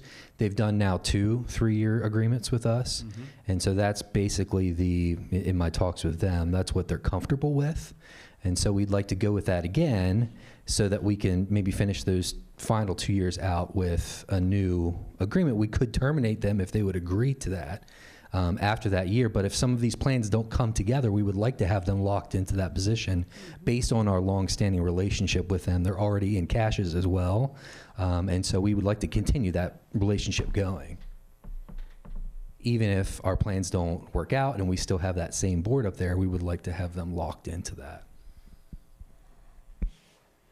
I have a question. Brian, do we, are all the spots now covered on the school board? Do we have sponsors? I know there's 2 to the right and then across the bottom. Do we have all of them filled now? They are all filled. However, we are working with Orrstown Bank that's on the top right. Okay. They have not given us the full yes that they would like to renew. They're in fact looking at maybe some other locations rather than that spot. I haven't gotten a solid yes or no from them, so that spot might actually be open here in the next month. And then the 2 on the bottom, is there 2 on the bottom? Yes, and those are taken up by WellSpan. Okay, Wellspan took those. Yeah. Okay, thank you. How long have we had the relationship with Patriot as far as them being in the school, and is anybody aware of that? That's a good question. About 10? Shortly 12 after we years? open the About 10, building, is that 12 right, years? Kurt? Yeah. Right after, I guess around 2020. Yeah, yeah.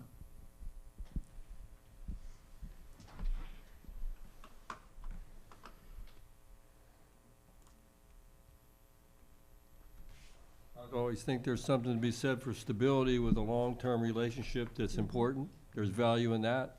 Although certainly we're looking at costs everywhere we look. We're trying to save money and gain more revenue. So they're all worthy of discussions, but I think loyalty and a long-term relationship is of value. That's why I want to know how long they've been in the school. And I was reading through here, and it does say that the school district can terminate the contract without cause. So let's say in a year, we say, hey, we'd like you to do this, and they say, pound sand, and we say, okay, terminate. Not that that would happen, but I'm saying there is that, we're not locked in at that 3 years if they would not want to then go with whatever proposition might come up. We do have within this right here, should the school district, hold on. I'm don't want- reading it right now. I'm listening to you, Ms. Yeah. Ms. Harbaugh, Further, but the I'm school reading at the district same reserves the time. right to terminate this sponsorship without cause if its board of school directors determines that terminating the contract is in the best interest of the school district.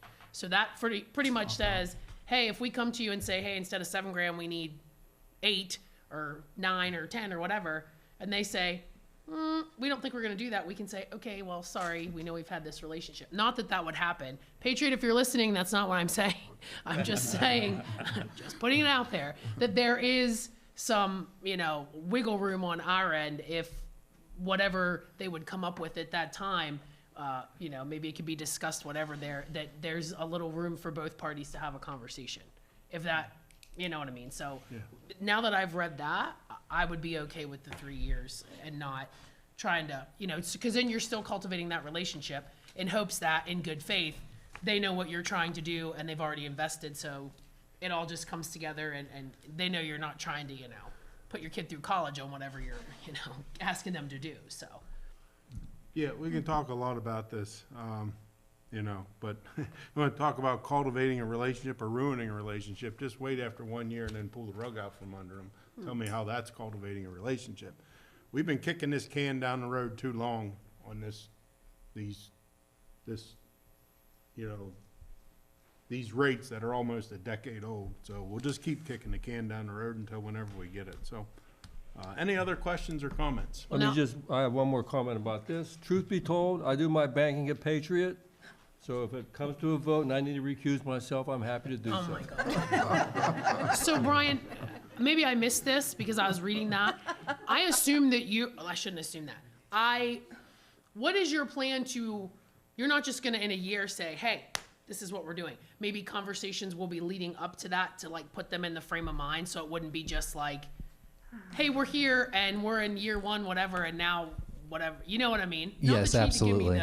And of course, those plans will all be presented to you as well as we get along here in the next couple months. It will be public knowledge of what we're planning to do over the year as we get down that process. So they'll be aware of it. We'll be talking to them and our other sponsors who are on the board as well as we go back to them and say, okay, this might be changing. And when their contracts come up, we would have to potentially renegotiate those as well. So yes, there will be plenty of discussion on that, again, beginning in this fall that's coming up. Other questions or comments? Okay. All those in favor signify by saying aye. Aye. Aye. And I will oppose. Motion carries 8-9. 8-1.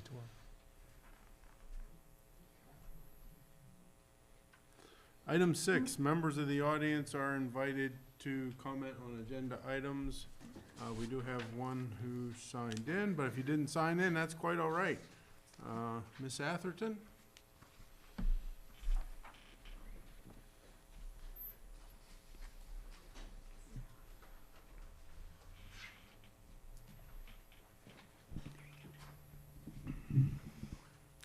Hi, I'm Erin Atherton. Since Ms. Minier was speaking about CVA, my son actually does CVA freshman year, and it's been quite good for him. He'll be going to CMS next year, but it's worked well for him for his freshman year, lets him do appointments and things like that with the flexibility, and the teachers are quite great. That wasn't what I wanted to say, but it worked with what you were talking about. One concern that one of my children does have, though, that's something that was brought up to us over the weekend, and he wanted me to ask, and I'm not sure if it's an admin question or a board question, but it came to our attention that students at the high school, that the teachers aren't allowed to ask them what pronouns they prefer to use. They are not allowed in a Google form or something at the beginning of the year to ask them what pronouns they prefer to use. They've been told they cannot ask them that. And I think as we were talking about like their mental health and things like that, I think they should be allowed to ask them in a private setting how they'd like to be addressed. If they want to offer that up to their teachers, they can, but the teachers are being told that they're not allowed to do that, from what I've been told from somebody who would not use the pronouns that it appears that they would use from how they look. So I'm not sure if that's an admin directive that went to teachers or a board directive that went down to teachers, but teachers aren't allowed to ask the students what pronouns they would prefer to use. And I don't think that's right. Thank you. Any other members of the audience, any items you'd like to address in public comment? Privilege of the floor. Okay. Finance and facilities, item 9.01, grade configuration facility update. Who's going first? Mrs. Stauffer.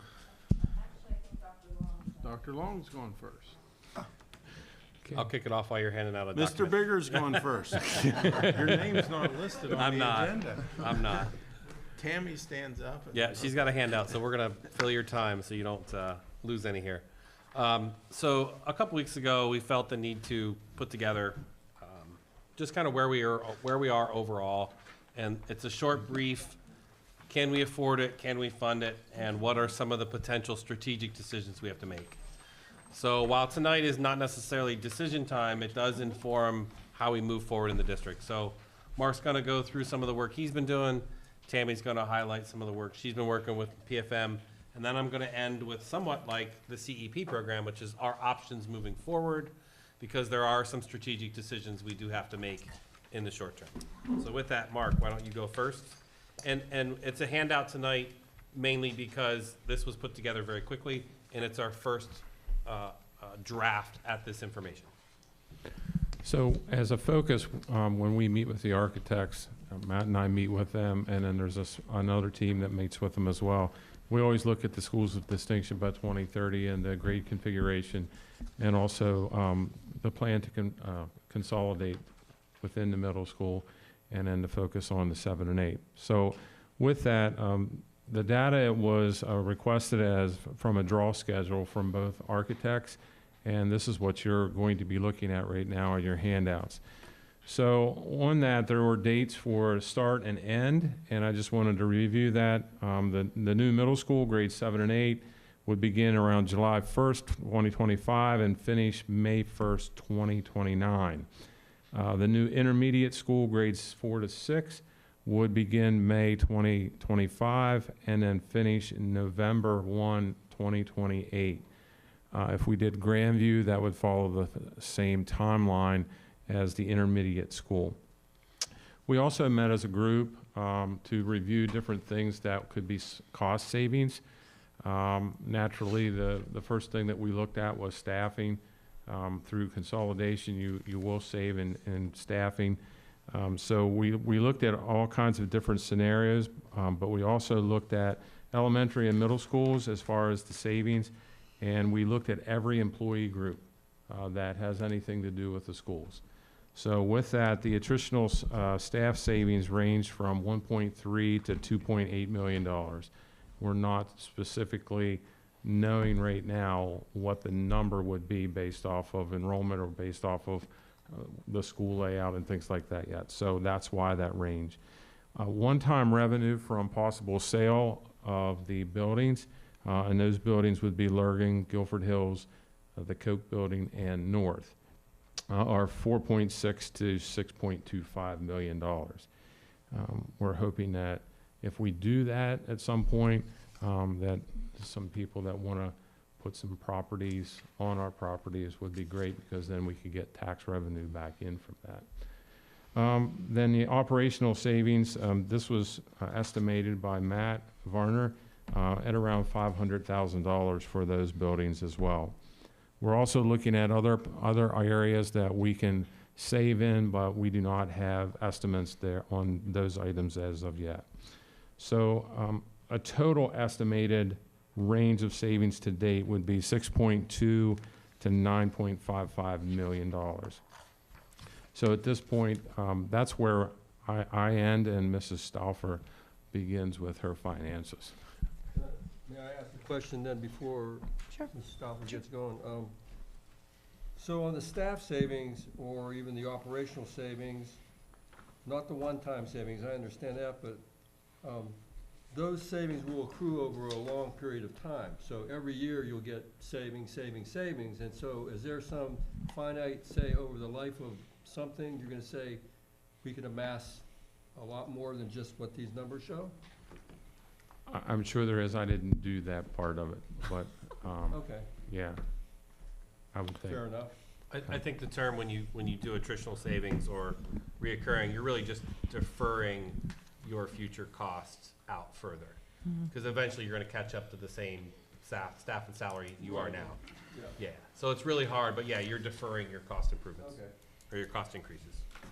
Yeah, just, is Falling Spring off the list now? I thought that was, or that just It's not hasn't on- been It was assessed one yet? that we didn't decide to sell.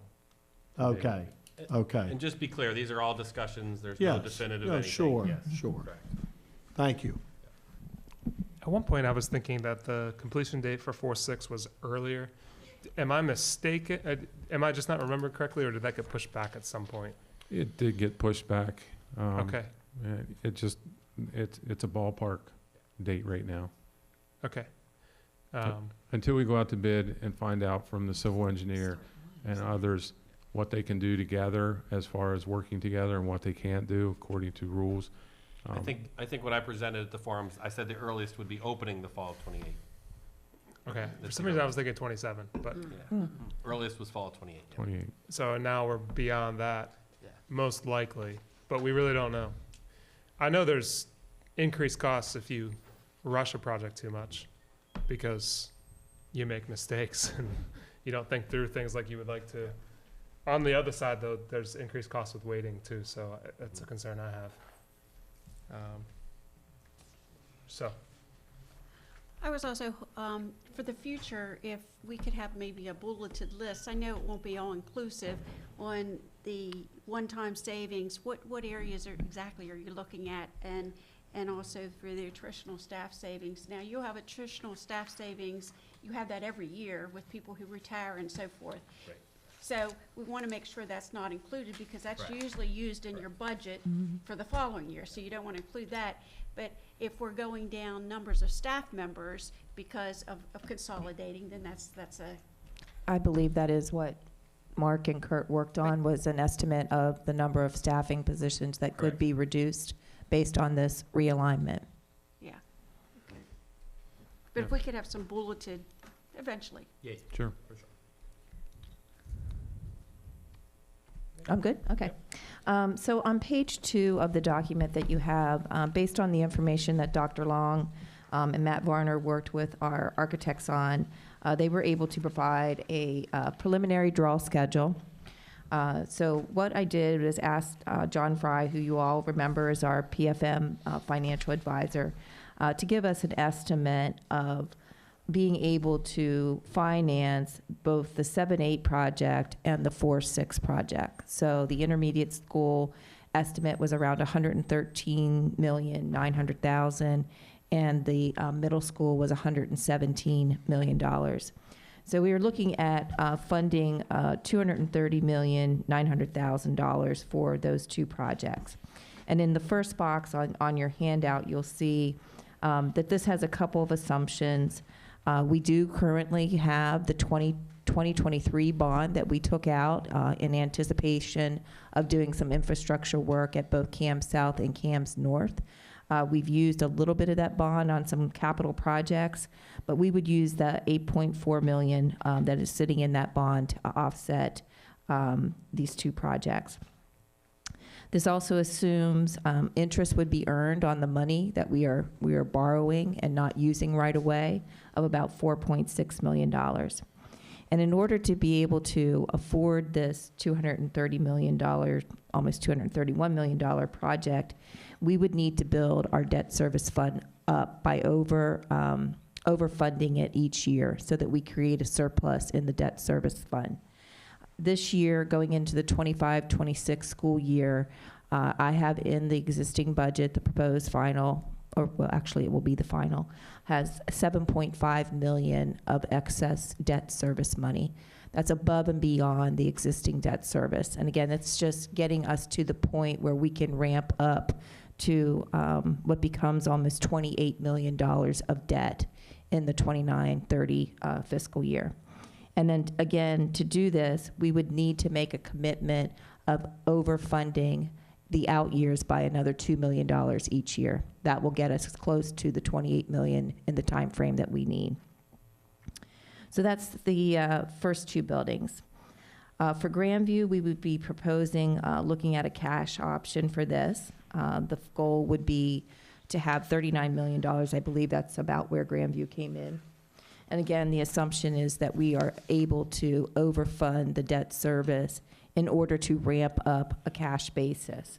By doing that, and again, putting the 7.5 in for 25-26, and then $2 million each year thereafter, we would have a one-time cash basis in the debt service fund of just under $22 million that could be used to offset the cost of Grandview.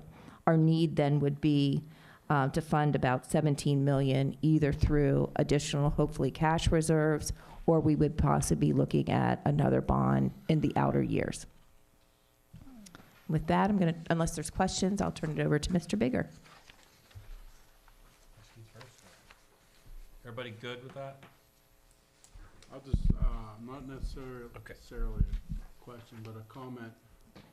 I would just ask board members, and this is for the public, to go back and look through the PFM document from our CAL meeting in early April. And keep in mind that was a document Mr. Fry put together. I know different people like documents differently, or people like different documents. I think this is a great document, but it's what I've been mentioning the past two meetings in my president's report. The document that Mr. Fry gave us in the beginning of April was $200 million in borrowing. And as you see tonight, we're at a minimum of $230 million to be borrowed, 219. 17, yeah. 217. Yeah, 217 to be borrowed. So that has gone up. I think what I really like about Mr. Fry's document, it's on this page 4 of 8. So it's in column 4, which is step 4, is where you can really see this. Currently, with our existing debt, our annual debt service is $11.7 million. With a $200 million borrowing scale, by 2031, our debt service goes up to $26.6 million annually, an increase of almost $15 million a year. Darn, my numbers are pretty close. So in the next 5 years, that annual debt service is going up an additional $15 million. So that was based on 200 million, so now it's probably higher, which I think is probably the 2 million for the two buildings and another 2 million for the elementary building to bridge that gap.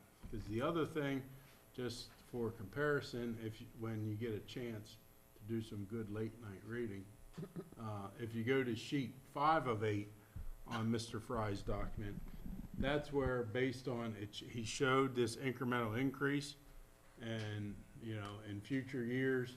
Now, what this doesn't show is the 1% we talked about a month ago. So hopefully sometime we can see this updated with that. But where he's showing the 1.63 to 1.42% in subsequent years. But even with that, there are 2 years where it's still a bit of a deficit. Now, this 7.5 million will help that, would cover that deficit. So I think there's a lot of good information out there for both the public and for the board. I live, eat, and sleep this stuff. So. The other thing I like, and it's a good question, also it's on a good just point of reference for board members. It's on sheet 5 of 8. 1 mil is $882,000. But keep in mind, when we say 1%, 1% isn't 1 mil. 1% is 1.33 mils, something like that. So, just some numbers. Yep. Mr. Bigger, more numbers. So part of our analysis really was to say, is this affordable? Can we accomplish it? And then what pace? And I've said from day one, I think the plan's good. The reconfiguration, it makes sense. It's just how fast or slow we have to move forward. So based on this analysis, just current time and place at the 217, utilizing existing bond that we have and then the interest, there are 4 options that resurface. And I want to walk you through the last page and the 4 options. So again, lots of variables, lots of unknowns, adequacy money, earned income tax, all the things that can worry you are certainly a part of the equation when you're doing strategic planning. So I just wanted to put that up front. We try to put the best numbers down we can now, but certainly this will be fluid throughout the next 3 or 4 years. If we were to move forward with option 1, which is a new intermediate, a new 7-8 middle school, and a new Grandview, the implication is we would need to find $18 million more over the next window of time. So I keep bringing up the adequacy gap money is a possible window to not use local tax dollars. And if we continue to get that, there's a potential for that, but that's a risk. So, but as of today, we don't have that $18 million. Can we get that over time? That's a maybe. So that lends itself that if we cannot afford that or fund that, we would go to potentially option 2, which essentially does the middle school and intermediate, both new, but pushes Grandview out an additional year and or 2, depending. Option 3, same concept. You build the 4 to 6 in Grandview and push out the middle school further. And then option 4, which was on the table way in the beginning, we could afford that existing borrowing if we renovated north as the 7-8 location. So I'm not saying we're going back to that. This is just tying the options to the existing money. The big component for me moving forward is not necessarily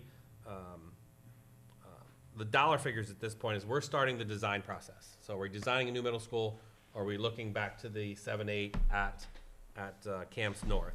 That's a big decision because Mark needs the direction to say, hey, RLPS, let's get going with the 7-8 build. It's a new, and we as a board are saying, yes, it's a new build. Whether we build it in 29 or 30 or 31 is the question. So that's the real big input that I need for us to move forward, if this makes sense to you. So just get some clarity for me. Does it make sense that we have options moving forward? And time is our problem, not necessarily the plan.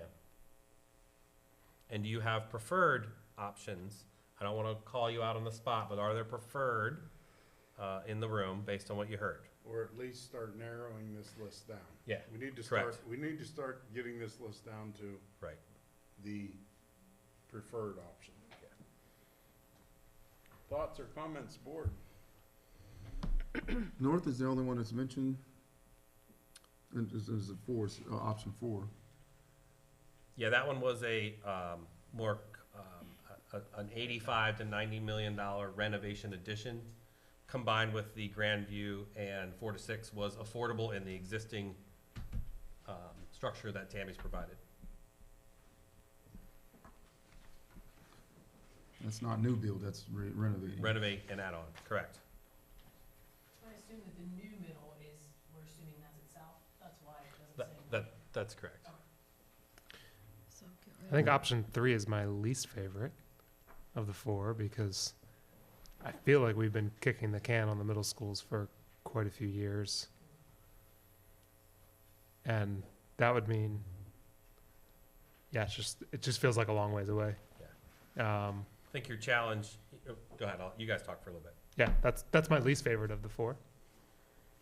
Strategically, I think we need to consider what, from the students moving from one place to another, is going to be most effective from an educational standpoint and so on.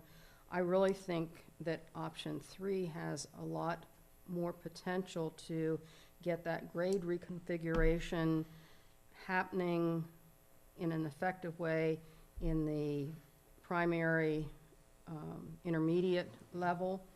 And we have, although they may need some improvements, but we have functional buildings at both north and south that having 7, 8 either split between those 2 buildings or having 7th grade at the south location and 8th grade at the north location for just a couple years might allow for the time needed for the financing. Personally,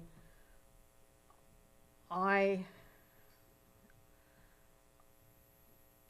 would like to see as soon as possible for the new build at South. But I also understand financially there might be some concerns.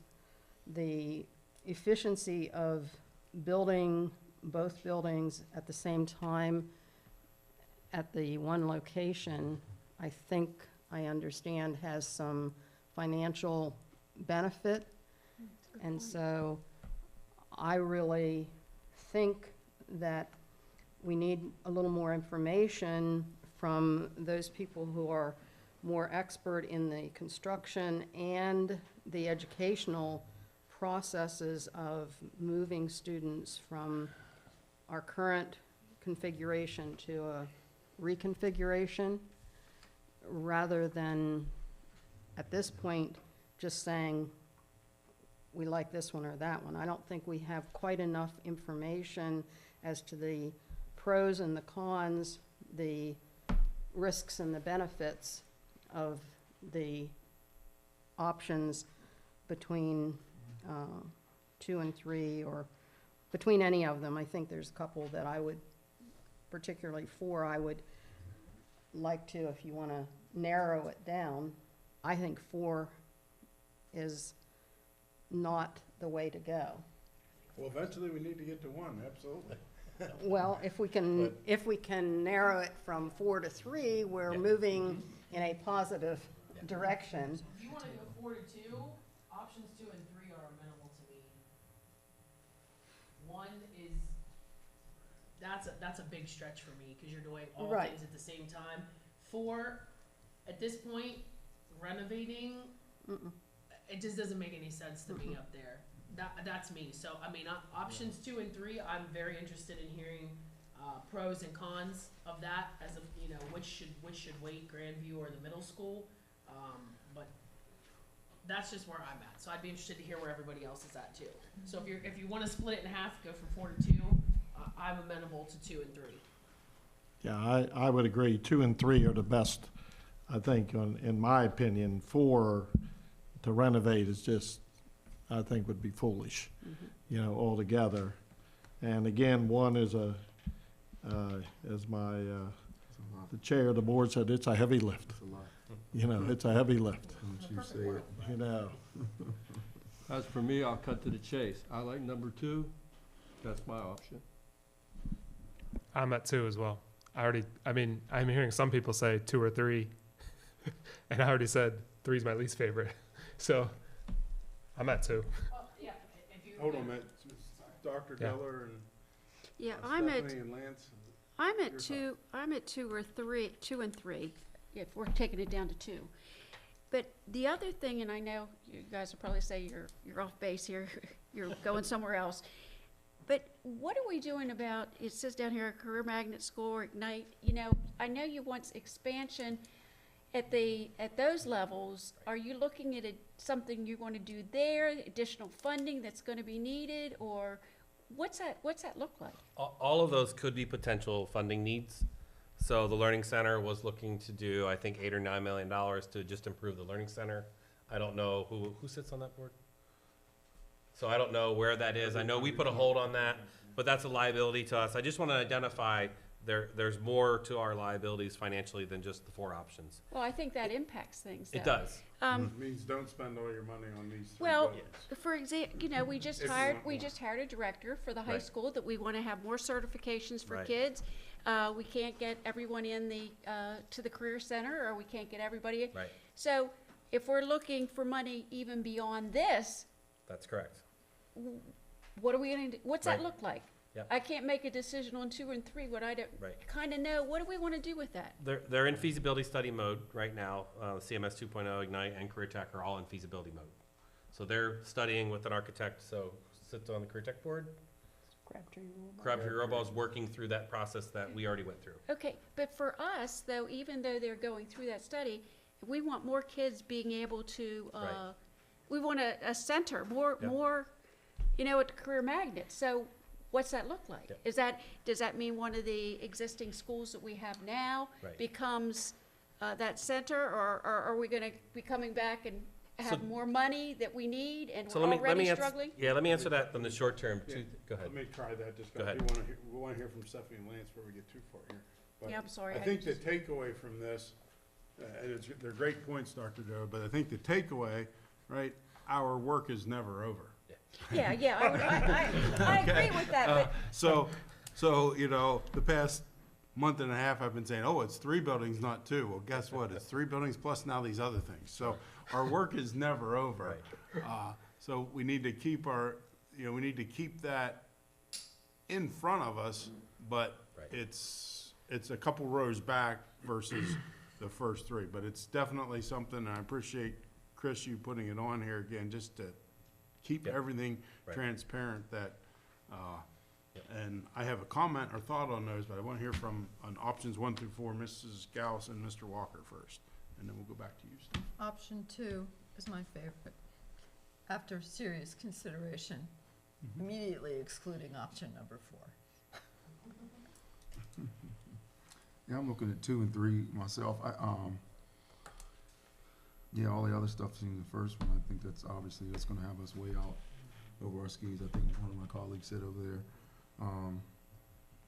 And 4, yeah, North, building onto that, that's obviously not. How old is North anyway? How? 52? it opened in 1959. 59? Yeah. So The that's ground was obviously- bought in 1956. Okay, so yeah. So obviously that's not gonna be a good look. So 2 and 3, I guess, are, I mean, I guess we need to narrow that down out of that, but obviously, it seems like the majority of us are on a 2 deal here anyway, so. Can I just add that, and I haven't sat here and thought about the logistics totally, but does there have to be a certain order because we're going to be moving kids out of a certain building, and where are they going to be housed? That was my point. Where are they going to be housed while we're under construction at the other site? So will some of that impact that? I mean, Absolutely. so that may determine the order you do things in some ways. Okay. Ms. I Harbaugh. specifically, I'm looking at it, and from my background with manufacturing and knowing how we do things, the reason that I'm even entertaining option 3 is because there has to be, in my mind, a cost savings when you are building on the same piece of property 2 buildings at the same time. Because you can get material in bulk, you can do, and so Matt, could you justify that thought in my brain? That there would be, and could we see what potentially those cost savings would be if we were doing it all on that piece of property at once? Yeah, I don't know if we could quantify that number. What I will say is there would be value in doing a combined bid and doing 2 buildings on one site. However, the caveat to that is construction inflation is about 3 to 4% a year. And you figure construction inflation on a $100 million building versus construction inflation on a $39 million building. And there is no savings by option 3 is what I mean, just to answer your question. We need to get the middle schools built sooner rather than later. Yeah, and again, I'm not trying to influence your decisions here tonight, and it's obviously something you guys need to stew over, ponder over, but just remember how we got to here, right? We got to here because we were looking at 2 significant projects at our 7-8 level, CAMS North and CAMS South. We were looking at, failing infrastructure at costs of $40 to $45 million a piece just to keep the buildings operational. So just keep that in mind as we talk about, pushing those 7-8 buildings on down the road. There could be significant dollars that we need to throw at those capital to keep the operationals going. So, Great point. And so even though number 1 looks like the really heavy lift, it might in the end be the best option, is what I think I hear you say. That's interesting. Yeah, the one thing you can't project for, because you're not used to doing this work all the time, is as long as you design it, you don't have to build it. So you design the Grandview, design the middle school. That's the biggest decision we needed tonight, is that we're doing the new on the middle school. And then you go to bid day and you do alternates. And you say, okay, we can't afford it because blah. And then you just push it down later. Those are the choices you're gonna have come down the road. And when will that date be? Those bid days are actually on the draw schedule. I'm gonna look to Mark. I don't know if you have them in front of you, but they did lay out bid schedule timeframes. I wanna say, 2026, Because we'll know rings whether a we bell. get adequacy money Correct. for at least Another a year. year or Mhm. maybe even 2 years. Right. Bid is May of 26. May of 26 for which build? That's the 4 to 6. And Grandview. That's bid. And Grandview, right? Yeah. So May of 26. A year. Yep, year from now. This time next year. So a couple, I'll start with just some takeaways, I think, from the discussion. One takeaway I did mention earlier, right, our work is never done. That came up with these other items that Dr. Diller brought up. And to me, that might be a reason not to spend all of our cash on building buildings, possibly. Second takeaway I think I'm hearing is we can take number 4 off the table. Right. The third takeaway is not a board takeaway, it's gonna be Ed Norcross's takeaway. And, the sky is not falling, and yes, Mr. Varner, this, as we've said, this started with like 2 $40 million projects, a total of Right. $80 million. Right. Right? And however, eventually, those buildings are going to be grass, they're gonna be rubble. So, we're not looking to get 20 more years out of those buildings. But the bigger point to me on this is, again, we started ramping up 3 years ago, assuming a total borrowing of 80 million. Now we have a total borrowing of 217 million estimated. And I can't stress estimated enough. I'm gonna come back to it to Mrs. Gogler's earlier point. So, there's 2 $100 million, well, $180 million project, 30 million. So, if you can stretch out that build, it gives us more time to ramp up. Again, the old data from Mr. Fry, in 3 or 4 years, we were still upside down, or not upside down, we were negative on new debt service versus what we had built up. So, yes, there may be cost increase, or not maybe, there will be cost increase waiting, but we're also not taking on, what was the number at, South? The renovation? No, the latest number, it was 100 and. Oh, yes, 117, I believe. So we're not. Yeah. Yeah, so yes, that 170 will grow, but we're not assuming the debt burden of 117 as quickly, because we need more time to ramp up. To Mrs. Gogler's point, and I said earlier, estimated, and I want to stress that, right? In a perfect world, right, we start opening bids and, we have $20 million left. That makes a lot of these other Right. decisions, discussions, it makes it easier. However, it could be $20 million more. Let's hope Right. not. Let's hope our professionals were very conservative for us. So, and PennDOT does this all the time, Army Corps of Engineers, I build roads and bridges. These public entities, they build plans and they sit in the shelf for literally years. I mean, they've been building South Bridge in 81 in Harrisburg for 20 years now, and they've been widen 81 for 30 years. So, there's plans on the South Bridge that aren't in 81. But anyway, the point is, you can put together, we could go forward with a design, and we agree on all 3 design concepts. And then if we have a bid date of May of 2026, 1 year from now, we have a lot more clarity of, okay, how much more do we need? Did we save some on the other 2 buildings, and now we don't have to, it looks better to start, but you could design everything now, best case, this is what I would be in favor of. Get the design moving on all three buildings. Don't be counting on any cash right now. Sandbag or cash a little bit. Go to bid on the two out in Green Village.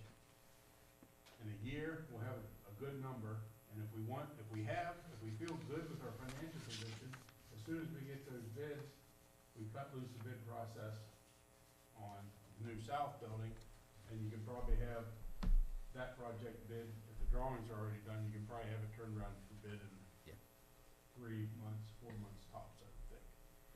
That would be that'd be my thought, and option one would be great.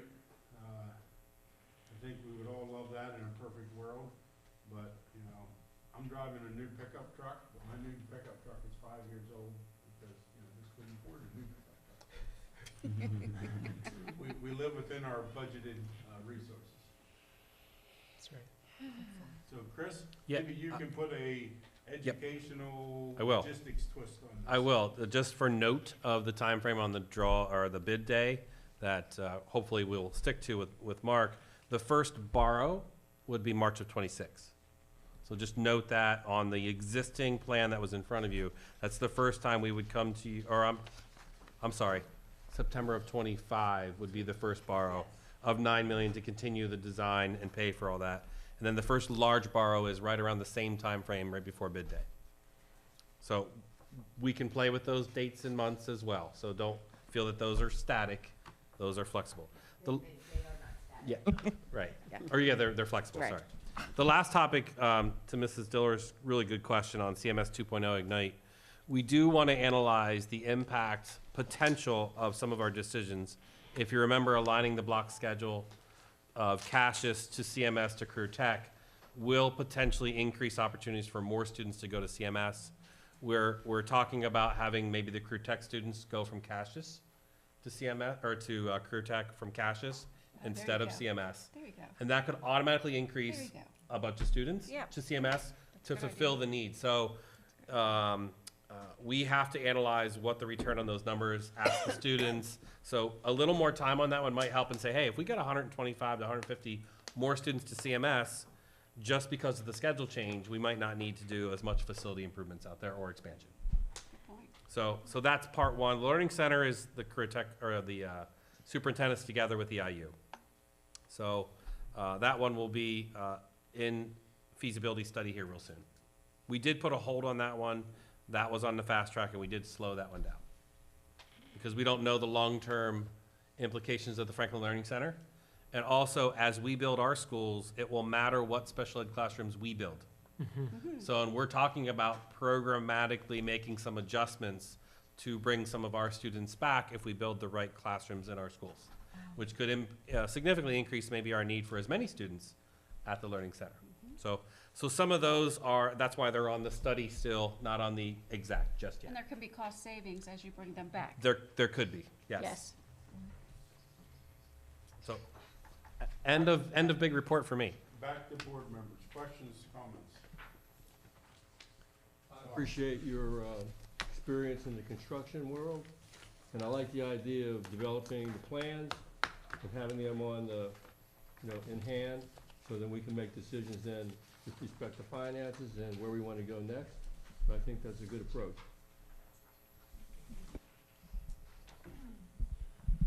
I also like what Mr. Varner had to say, as far as, obviously, he's in charge of taking care of a lot of these buildings and whatever's going on, and I think that there's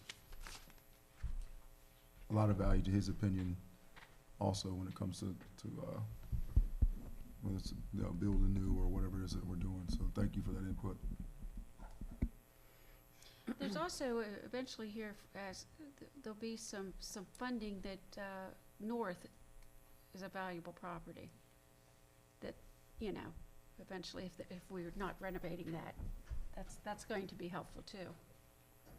Options. That's a good point. So I don't think tonight, Chris, we need to give you a definitive on option 2 or 3, but I do think we need to have a definitive answer on plans.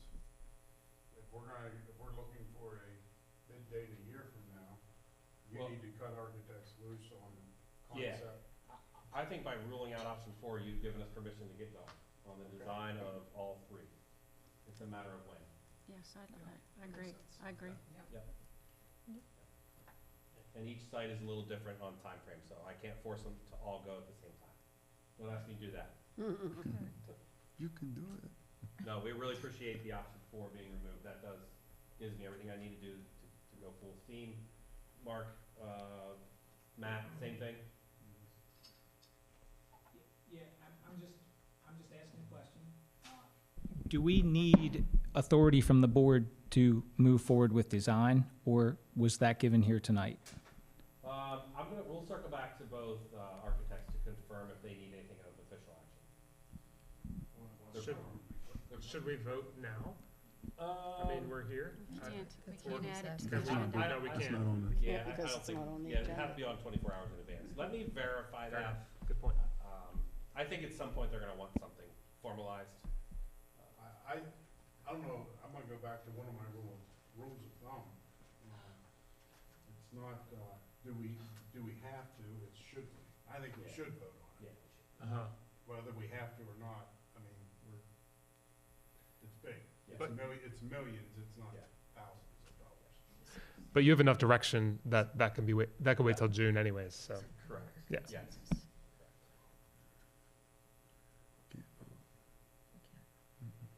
Right.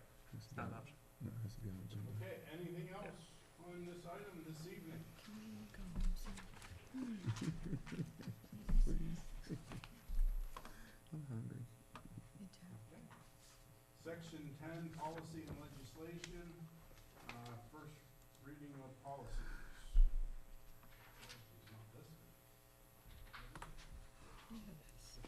I apologize, that was my change.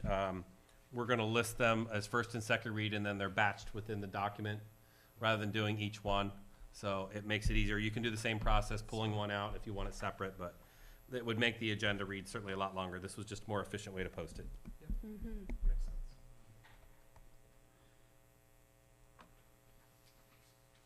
We are voting on this. We're voting on all three together? That's up to you, Sure. Mr. President. All three policies or all three items? All 3 items are separate, that's up to you. Privilege of the leadership. This is the 0-0 policies that Mike and Stephanie and I work together to. So let's do it the way it's listed here, because, so item 10.01 is the first reading for a bunch of policies. As Mrs. Gogler was just saying, it's the first reading of policy 001, policy 003, policy 004, 005, 006, 626, and 626. So we would need a motion and second to approve the first reading of those 6 policies. Move to approve. Motion by Mr. McGee, second by Mr. Hayden. Questions or discussions?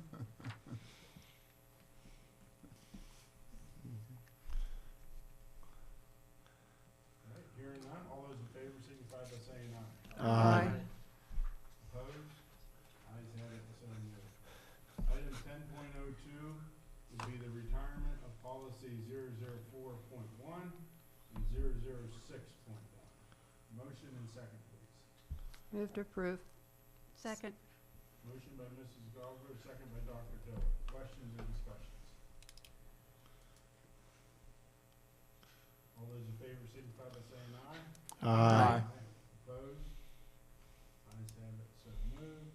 Item 10.03,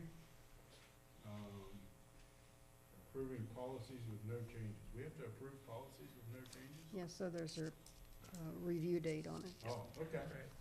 Wow. Efficiency. They are policy 002 and 007. Motion and second, please. So moved. Second. Motion by Mrs. Gao, second by Mr. Raber. Questions or discussions? All those in favor signify by saying aye. Aye. Opposed? Ayes have it, so moved. Just want to thank Bev Lang. Those descriptions you get really will be helpful for you in analyzing before you spend a lot of time reading through something you don't need. She Right. gets right to the point on what the change is and is not. Excellent way of presenting them. Thank you. I just have one comment on my cheat sheet, my short version. Just list the policy there, and then I don't have to switch back and forth, 'cause I spend enough time fumbling through my paper. And this is just the first read, so these will come back again. Right? Yeah, the goal is to have a review or revised date that is within 10 years That makes sense. or less. Right. Okay, item 11, new business discussion only. Board members, your opportunity. Anything. Yes. Go ahead, Mr. Hill. With respect to our being schools of distinction by 2030, I'd like to think that we're trying to set an example of being good stewards for the environment. And every couple of weeks when I get in a meeting with the school board and get inundated with papers that I eventually either take home and throw away here, or plastic water bottles that we have a water machine there that gives filtered water, and I dare say everybody has at least 10 or 12 water bottles at home that's sitting around somewhere, that we need to demonstrate to our students that we're doing all we can to cut down on waste, not only what we do with printing and paper, but then what do we do when we dispose of it. I agree with Mr. Raber that we should consider what we're gonna do in the future with electric buses, but I think we need to show the environmental club, the students who are in the environmental club, that we're serious and we support their effort, and I'd like to see them involved as well. So I'd like to have a presentation in the future about how we can cut costs and how we can conserve all the resources that are dwindling in our life. Thank you. May I add to that? Certainly. It bothers me that in this building, that there's no place to recycle our water bottles, or that the food is that comes packaged in plastic.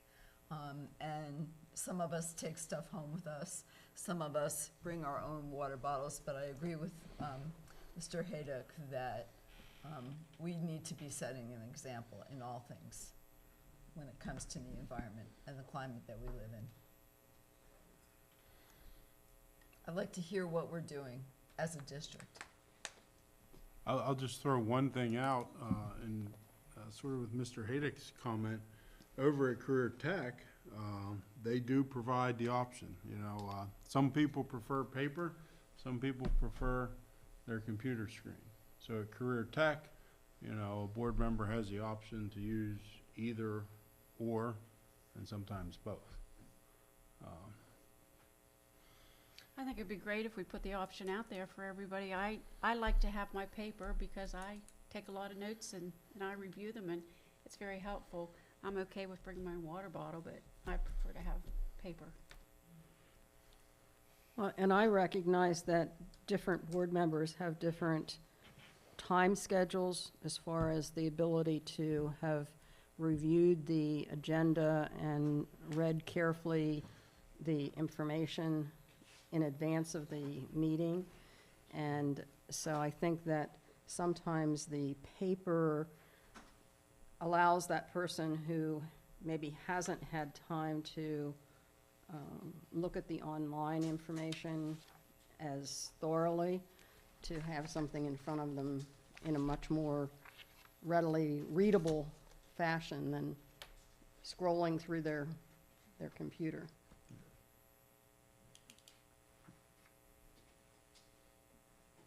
Okay. Other thoughts, discussions, comments? This is our open table. I prefer coffee.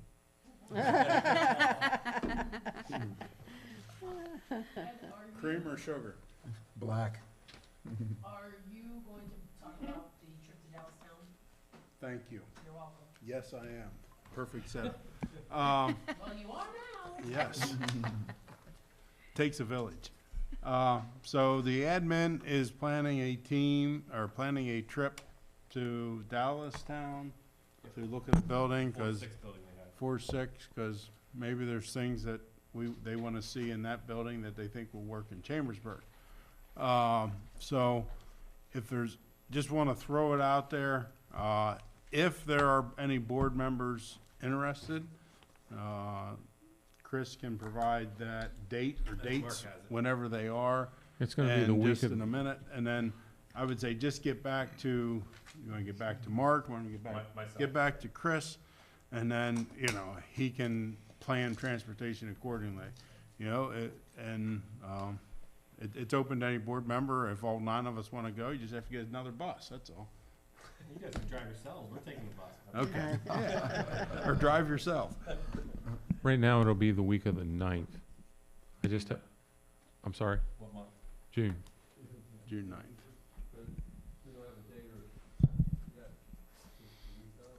Well, I was trying for June 2nd, but he's still in school, so he said, can we go to the next week? And that's, I have to get back with him, so.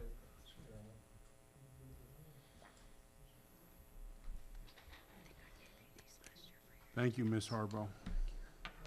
See what happens when I don't write notes on my paper? I forget.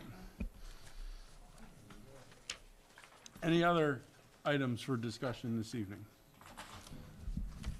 Okay, I think the takeaway from that, maybe that's one of the options for a future, you know, the future COW as far as the options if board members want to hear other presentations. Okay. If there's nothing else, meeting adjourned. Thank you. Thank you.